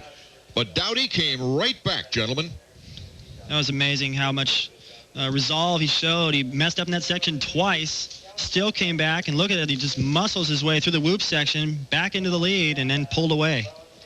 John Dowd, an impressive performance, and he's joined at the podium by Marty Reed. As we scan through 6 through 10, let's go down to Marty. Yeah, tired but exuberant. You are so excited right now, and rightfully so, but you made it extremely interesting. Yeah, I got a little tangled up on the start. You know, I didn't really come out all that good, but I managed to miss all the chaos. I know there was some guys crashing and stuff, and kind of took a little bit too much time actually to get going, but I managed to stay smooth and then you know, find my lines and get going towards the end. As far as where this ranks on the plateau, I mean, the guys were teasing you, making you sound like a granddad. You're the oldest one to win again. Yeah, well, I'm hearing that a lot lately, but hey, I'm kind of proud of that now. You know, I mean, at first it was kind of embarrassing, but hey, a record's a record, I guess. I'll take it. Any words from home yet as far as the baby? Is she ready here? As far as I know, she hasn't had it yet, but I'd like to say hi to her anyways, and I love her, and hope she can wait till I get home. Hey, Trish, you can have the baby. He's won Daytona. Wait till tomorrow. Oh, Marty. The log jam atop the 125 Eastern Points race is still there. John Dowd, though, moves into the lead. A 2-point advantage over Ferry. Pedersen, not qualifying, crashing in the last chance qualifier, not making the main event, takes the drop, and Roncada moving into third. But it was John Dowd's day here at Daytona. The winners shake the champagne. The young to sip it, but John Dowd certainly can, and pose for the photographers. The Supercross stars are getting ready for today's 250 main. Just moments away, our next TV race will be Minneapolis, Minnesota. That's a Sunday, March 23rd, 3 o'clock Eastern Time, 12 o'clock p.m. out on the Pacific Coast. We'll be right back with the big guys, the giants of Supercross 250s coming up.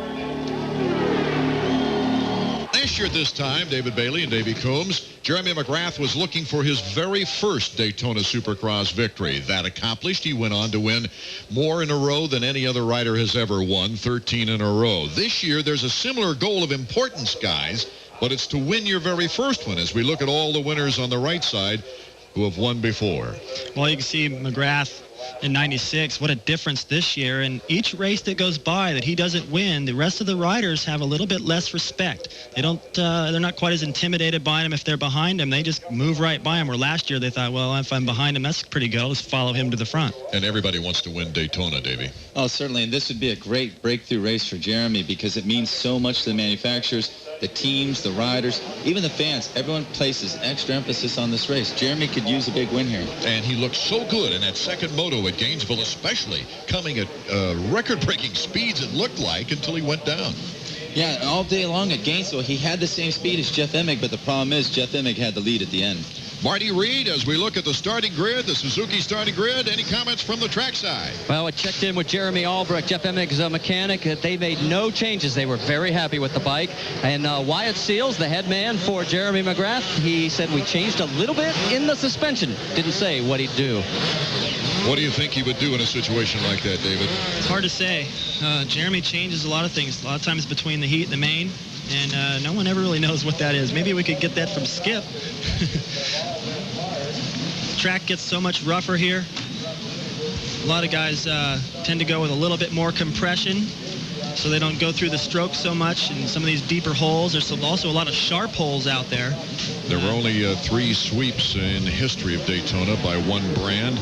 And that was by Honda, and you were part of one of them, David Bailey, back in 1983. Bob Hanna, O'Mara, Bailey in third. 78, they had a sweep. And in 1990, Stanton with John Michelle Bale and Mike Kudrowski, who unfortunately is not racing here because of an injury. The board is sideways. That means, and the gate drop. Emig, number 3. Number 11, Ezra Lusk. Number 10, Damon Bradshaw. And Henry is to the inside, number 20. Henry making a move into second place right about now. Bar to bar down the whoops. I saw McGrath get shut up really hard off the start. He's back in about 20th place right now. It's a terrible start for McGrath. This is a big break. 17th officially. Again, for Jeff Emig, this guy's starts are just unbelievable. There you get a look at what McGrath has to work his way through before he can get a look at Emig. This is going to be tough. There's so many riders here. track's going to get tough. All those lines are being occupied in the first couple of laps just by where they're positioned, not by the speed, but where they're positioned. Corey Keeney going down. Emig will pull such a lead on McGrath. I don't know if McGrath's that good to make up that much space. Look at Henry. He's trying to make a move early on Emig, and that's for sure. Is Jeff Emig in second place, 8 points behind Henry in the points chase. Emig trying for his third win of the season.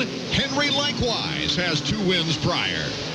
Well, it's looking good right now for Kawasaki, as Davey pointed out earlier. Emig, the only Kawasaki rider here.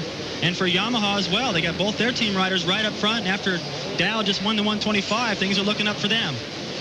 So it's Emig, Henry, Lusk, Bradshaw. Albertyn is next with Larry Ward and Steve Lamson, Jimmy Button. That's your order down the line. We see him go out to the far end of the track there, Art.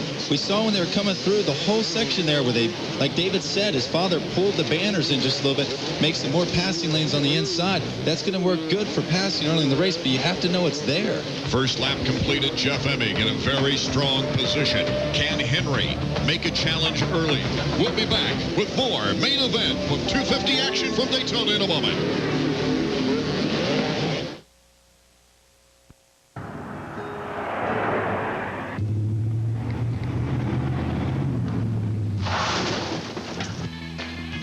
At Auto Liquidators, we believe in smashing the heck out of high dealership prices.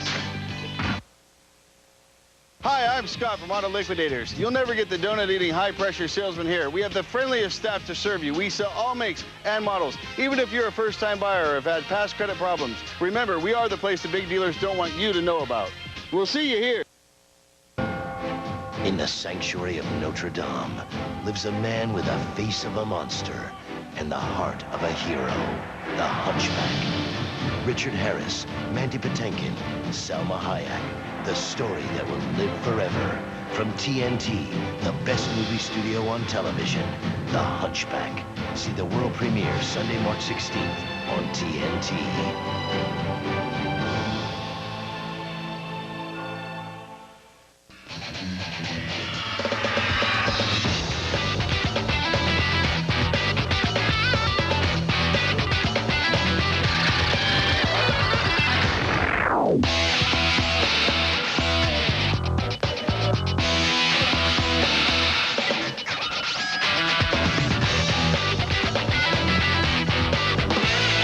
NHL tonight, Tuesday through Saturday at 11:30 or after the game, only on ESPN2.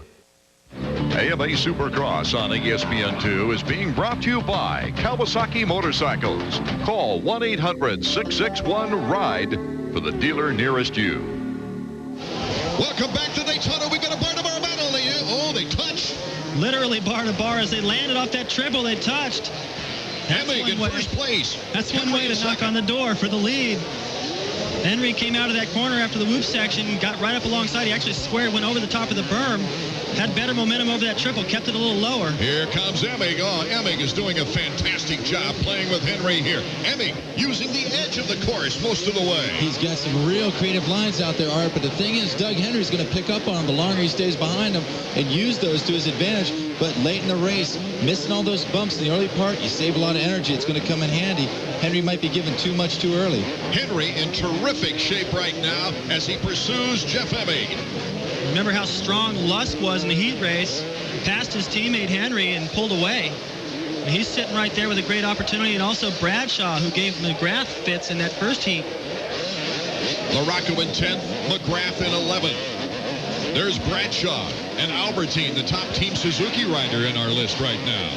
But everyone is following Emig and the Yamaha duo of Henry and Lusk. There's McGrath behind his teammate LaRocco. He's got a long ways to go. Let's get on to Marty Reed. Down here with Jeremy Albrecht, and he had just fended off his first attack by Doug Henry, and now it looks like he's opening up a bit of a lead. I saw you nodding your head, too. Yeah, you know, he's riding really good. He's been working hard. Got another hole shot, which helps out. The Kawasaki's working great, but, you know, you got to kind of get through that battle, and he did it at the last race of Steel City. You know, you just got to get through your head and really work hard and not put up with anything. And I think it really kind of messes with everybody's head when you kind of battle like that. It's really good for the sport. It's going to be a great race. Everyone's going really fast today. Emig is definitely mentally tougher now than he's ever been. He's much more confident, much more relaxed. And you can see in his interviews, he's having a lot of fun with us and joking around. And things seem to be clicking over there for him. Really relaxed with the media, that's for sure. He's having fun. He enjoys what he's doing. And Emig is starting to pull a lead on Doug Henry. This is the same thing that happened in the heat race. Henry was looking good early, and then he started to struggle, and Lusk worked his way around. Now the same thing's happened again. Lusk applying the pressure. Oh, we see in our shot, Albertyn's got a great battle on Bradshaw, and Albertyn moves into 4th place against Bradshaw. As we take a look at the two Yamahas in 2nd and 3rd, Lusk is battling with Henry. There's Albertyn, number 8. Bradshaw, number 10. Don't count out number 4, Lamson, who was putting the pressure on Emig in their heat race. The whole race, he never let Emig get away. He's just behind this battle. Oh, but Lamson loves something better than a 6th place, his best finish of the season. Yeah, that's right. And you know what? Ezra Lusk moved in while we were watching Albertyn and Bradshaw together. Lusk went around Henry, moved into 2nd. I wonder if he's going to get up there and take a couple stabs at Emig. Well, he does have the speed, but does he have the control enough as he hops, hippity hops through the first few whoops and then takes him skipping over the top? Well, he's already started to pull away a little bit from this battle right here. Albertyn's really starting to pick up the pace. A great move past Bradshaw. There was no room. He found some. Now it looks like he's going to find it around Henry as well. Henry seems to be struggling just a little bit now. The pace is too quick. There you see number 4, Lamson, is really putting the pressure on Bradshaw behind these two. Oh, what a great battle behind Emig. I hate to leave the leader alone, but he's Lusk doing a good job. Looks like Lusk may have just gone down just as they went through that corner. Ezra Lusk having his problems as Henry and Albertyn trying to catch up with him. Albertyn makes the move. Greg Albertyn, who won the first event of the season, and here comes Henry right back. Oh, what great racing. Albie got him back right there. Albie pushed him out, had a good solid line. Albertyn in 1 lap passed both Yamahas and Bradshaw. He's in 2nd. Let's see if he can go after Emig. Well, it's been a surprise every week. How about Albertyn coming back and winning another one here? He certainly looks like he can do it. There's plenty of time, that's for sure. I really believe in Greg Albertyn. I do, but I got to tell you what, watching him on this Daytona track, it's like watching a porcupine play with a balloon. It's going to end at any second. Too many traps out there for Greg. Let's go to Marty with Ian Harrison, Albertyn's mechanic. Well, we're working over here with Ian. You know what these guys just said about your rider? They said it's like a porcupine out there with a bunch of balloons. He's got so many traps that could come up and bite him. What do you think? He's riding hard. He's riding fantastic. I'm really happy. I hope he keeps it on 2 wheels. And right now, he's just got to keep the charge on, keep focused, and I think then he could pull it off maybe. Still got a long way to go, guys. Marty, we've got a great battle going on. Lamson, number 4, is just past Bradshaw in the battle for 4th place. Whoa! Lammy wants to get in there. Bradshaw's riding a great race. He rode good in the heat race. Remember, he's sick, and he may just have to pace himself, ride smart here, and get a nice finish up front. And that may also be the difference between a works bike and a production. You know, getting back on that 125 for the outdoors, I can't help but believe that put him back into a natural, confident feeling, Davey Coombs. Oh, sure it did. You know, we've talked about this before, and guys, been heat races or semis, a win is a win. But with Lamson, he needed to give Honda something. He needed to bring something to Honda and say, look, guys, we're still in charge here. We still got a chance, and do something. And Gainesville offered him that opportunity. A Suzuki Field summary we just saw, and what a battle is underway behind Jeff Emig, our leader. Notably absent from the field, of course, because of injuries, Hughes, Huffman, Pashone. As we told you later, and the young Kevin Windham will be right back as the race for the Truckers continues from Daytona.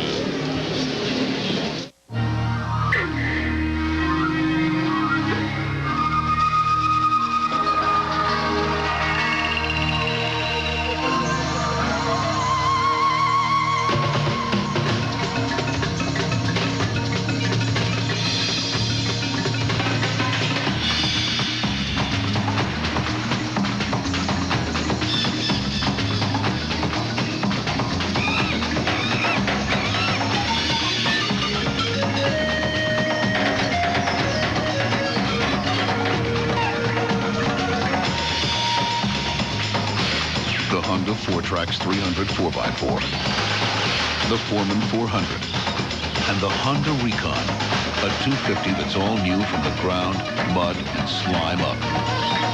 You could go to the ends of the earth and never find better ATVs. We know. We've been there.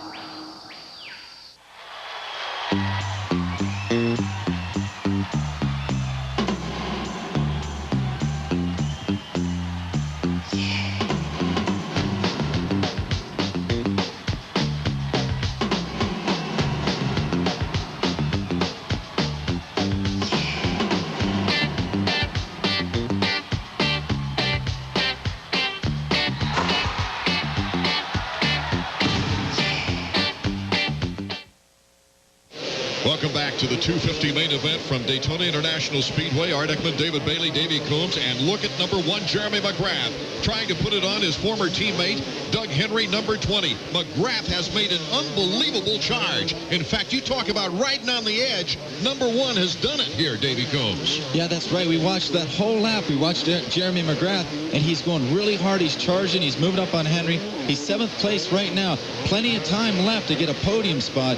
I'm telling you, this is maybe what Jeremy needs to get his confidence up. But, David, how many times are we going to have to say that? Well, we've been saying it pretty much every week. That's the worst start McGrath's gotten all year.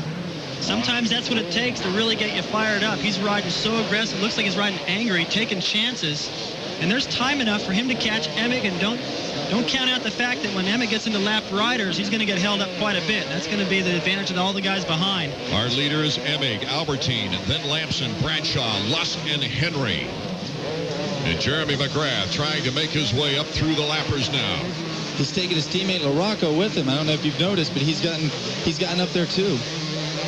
Jeremy McGrath just really open throttle right here. Let's go down to Marty. Down here with Wyatt Seals after the dismal start. He's really charging hard. Does he have enough time? Well, the best I can figure, we got about 13 laps left when they come around. I mean, these are long lap times. This thing's like an outdoor national, so I want to believe he's got time. He's got a good pace going right now. We got faster lap times than Jeff. Just got to kind of keep our fingers crossed on that deal. I'll tell you what, guys, the way Brady's going, if he doesn't go down, at least he's going to make the podium. Yes, in a podium, he's done quite well this season. 4 podiums in 6 races. Here is our leader, Jeff Emig. Emig slowed down his pace a bit, David. Well, it looked like he slowed it down a little bit, or Albertyn was gaining. It's hard to tell which, but Emig has kept that gap about the same for the past couple of laps. I think he was probably trying to find a comfortable pace, came around the side of the pit board, noticed that Albertyn was gaining, picked it right back up, because Albertyn has not gained anymore. Also, on a track like this with so many lap riders, this is one of the bad things about being the leader. They don't know they're being lapped. You're the first guy that comes through.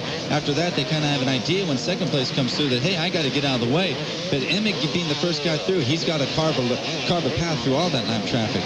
Jeff Emig's best performance ever here at Daytona. He has never made the podium, and right now he's looking pretty good for his 3rd win of the 1997 season. Now, he's so solid. He's got so much confidence now. I think we're starting to see a little bit in Jeff Emig what we saw in McGrath last year. You just start winning, you get that confidence, the starts. He just gets every start, it seems like, and if he doesn't get the whole shot, he's 2nd or 3rd, works his way into the lead. Mack is now in 5th. He seems to be in control right here. I'll tell you what, if he holds on to this position and Henry keeps going backwards like he is, we're going to have a new points leader.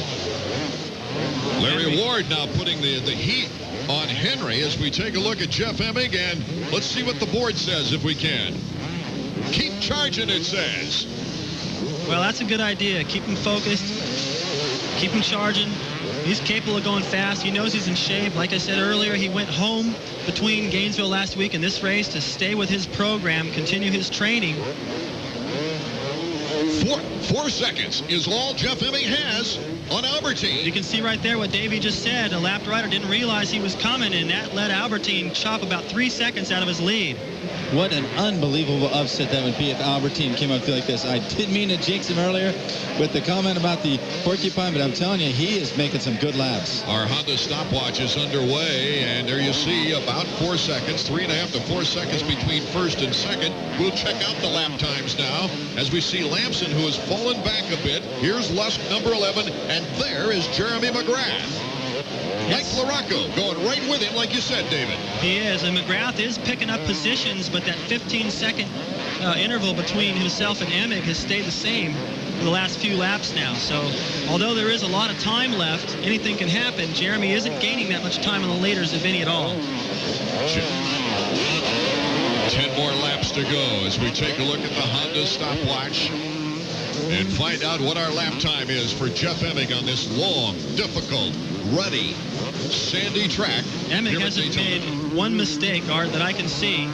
Look at him riding through the grass. Every time a new line opens up, he's the first guy to find it, or one of the first guys to find it. He's been solid. The only mistakes he's made is choosing the wrong way to get around a lapper. I see Henry going backwards in the field. Gentlemen, next time you get a chance to see him, he's got something hanging down from his bike. It looks like a hay bale cover. We know that can do a lot of damage. And even further back than Henry right now, probably in about 12th, is Damon Bradshaw. Maybe the effects of that flu finally caught up with him. It does look like a dark substance, plastic, and that would be a hay bale bag, that's for sure, as we take a look at Jeff Emig out in front. The time ticking off on the lap time on the Honda stopwatch. Lap time was about 1:41, if I remember right, for the 125 class, 1:35 for Emig. He's carving some pretty quick laps. Of course, it's going to be on this track because of the faster straightaways. It's going to be faster for the 250s more than it is on a typical supercross track. Here's Jeremy McGrath looking at Ezra Lusk for 5th place right now. Ezra Lusk, number 11. Our leader, number 3, in the whoop section, just after the finish line jump.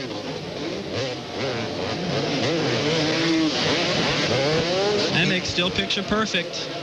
Concentrating, making sure that he doesn't make a mistake behind the lapper. It's surprising this late in a race on a track like this that he's got that much confidence and that much. It looks like he's on the first lap still. He's riding really smooth. Let's go down to Marty Reed. Down here with Steve Butler, Ezra Lusk's mechanic. You gave him a good, solid fist. He's held off Jeremy for 3 laps. You happy right now?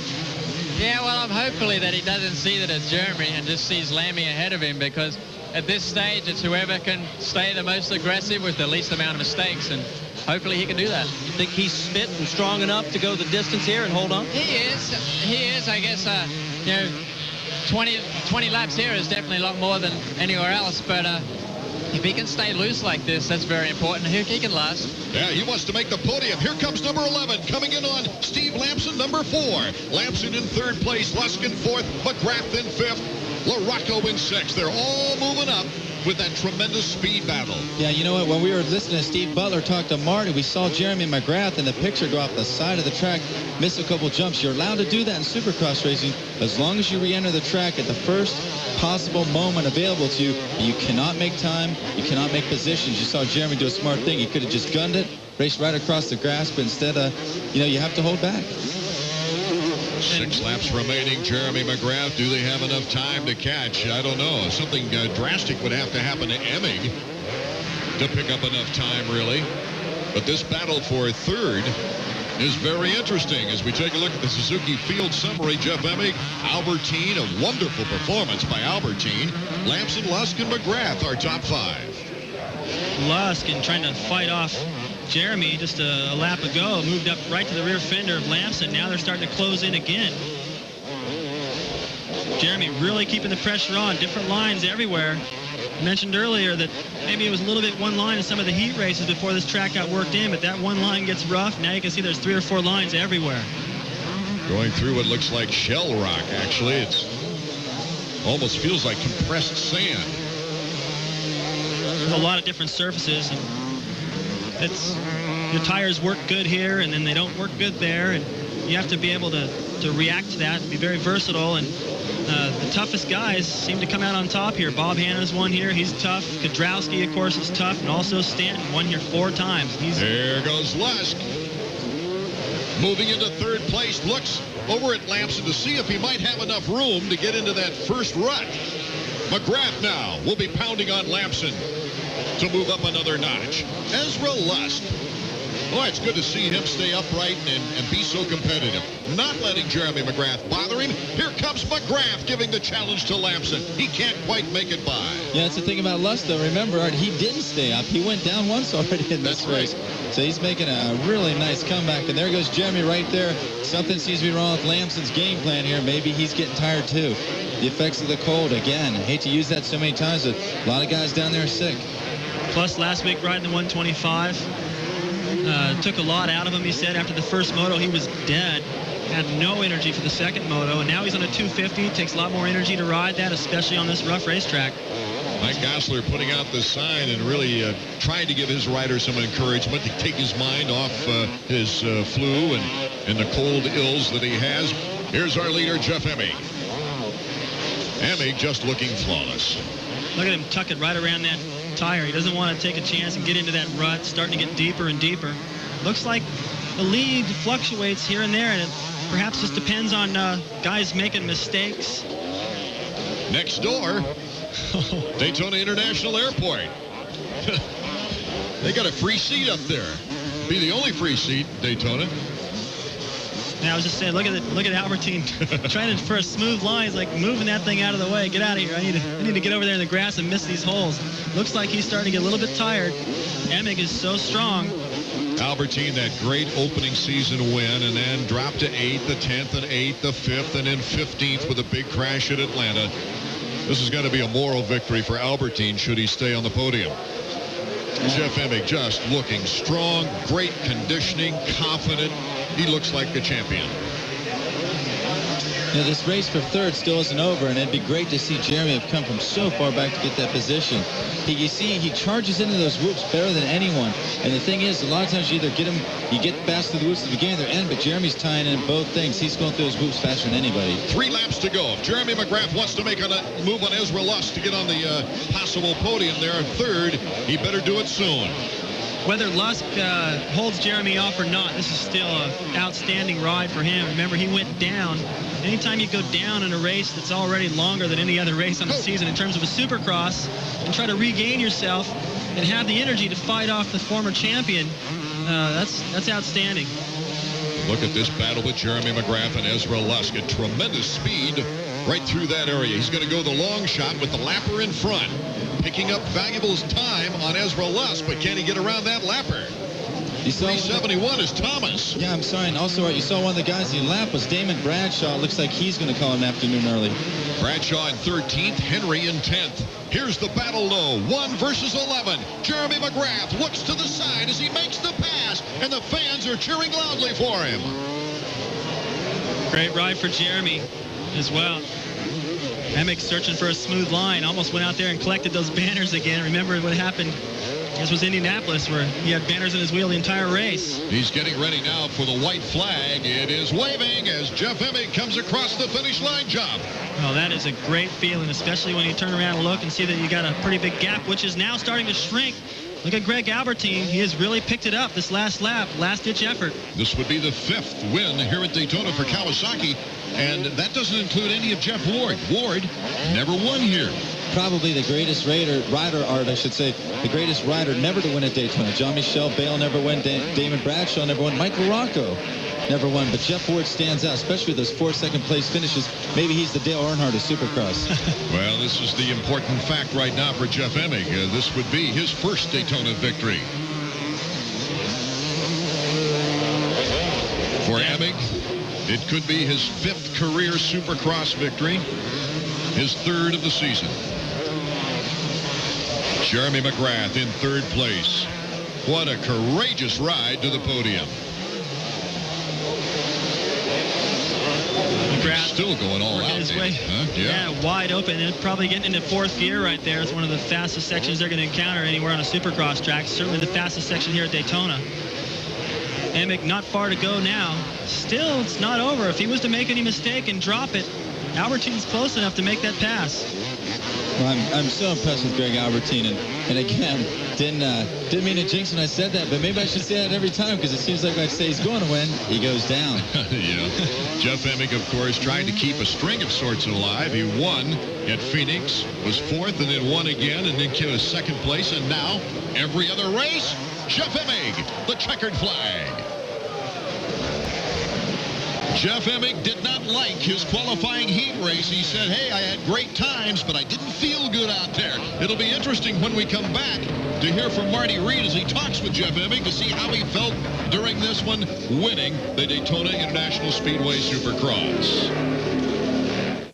Now is the time to train for the career you've always wanted. Just ask Motorcycle Mechanics Institute graduate Al Ludington, now lead mechanic for Honda's championship-winning Smokin' Joe's Superbike team. MMI gave me the knowledge and training to take me to the top of my profession. It's a great place to start, and I recommend it to anybody looking to kick off a career in motorcycle mechanics or the personal watercraft industry. Change your life with one phone call, 1-800-994-3664. That's 1-800-994-3664. Call today. Now, the bike you want equals big-time bucks, correct? Incorrect. Do the math. During Suzuki Fest 97, get up to $500 in Suzuki accessories free with a selected Suzuki, like the awesome GSX-R 1100. You also get free accessories with the Katana 600 and 750 and the RF 900R. And choose from financing options like 0 down and 9.9% APR on selected models. But hurry, Suzuki Fest won't last. So you plus Suzuki equals, well, come on, add it up. You know, be a really good anchor would be that MacGyver guy, you know. He'd be a good anchor. That guy that was on TJ Hooker, was Dance Fever guy. He was pretty good. AMA Supercross on ESPN2 has been brought to you by Honda. Between now and May 31st, you can get a great deal on a great bike during the Honda Ride-Off. Honda, walk in, ride on. And by Suzuki. Your Suzuki dealer has the ride you've been waiting for and the financing to get it. It's only a matter of time when #1 Jeremy McGrath will win a Supercross this season. He came from near last to make this pass on Ezra Lusk to make the podium in 3rd place. His teammate Albertyn in 2nd, and Jeff Emig becomes the first 3-time winner in the 1997 Supercross season. Albertyn, McGrath, Lusk, LaRocco are top 5. And what a great performance it was for Jeremy McGrath, and the top 3 for that matter. Ezra Lusk hanging in there after going down, taking a 4th place finish. And Marty, I know the gentleman you're with right now, who has just taken over the points lead of the 97 season, is rather pleased to be talking with you. Yeah, in fact, it's hard to get first for Jeff Emig, but do you like the real estate up here? Because this is the first time you've ever been on the podium at Daytona. Yeah, I never have really had a ride at Daytona where I've been really happy, but I am extremely happy about this ride. You know, Kawasaki and Bridgestone gave me the bike it needed to get right out front, and then I rode that thing to the end. Whole shot again. You're just cashing in all that 1-900 money. Yeah, I would like to thank 900 Pro Race for all that whole shot money, and man, I can't say enough about my bike and my mechanic Jeremy Albrecht and everybody on the team. They're working real hard for me, and it's really paying off. We're having a great time doing it too. Just yes or no? You want to take that money and sort of buy this real estate permanently here? Well, I said yes or no. I think it'd be a real small spot that I can get here at Daytona Speedway, but I'm more than happy to win here in front of all the crowd and to have my name up on that plaque. He's got enough to buy the platform that we're standing on, guys. I guarantee you. Well, put it with your bank account, Marty. He could buy the whole city. Whoops, I'm sorry. As Doug Henry went backwards on the racetrack, he's also come off the points lead, of course, as Jeff Emig now vaulting into first place in the 250 points race after 7 rounds. Jeremy McGrath also sneaking up, and that could be a very interesting situation. Next week, we'll be coming to you from the Metrodome in Minneapolis. So long, everybody.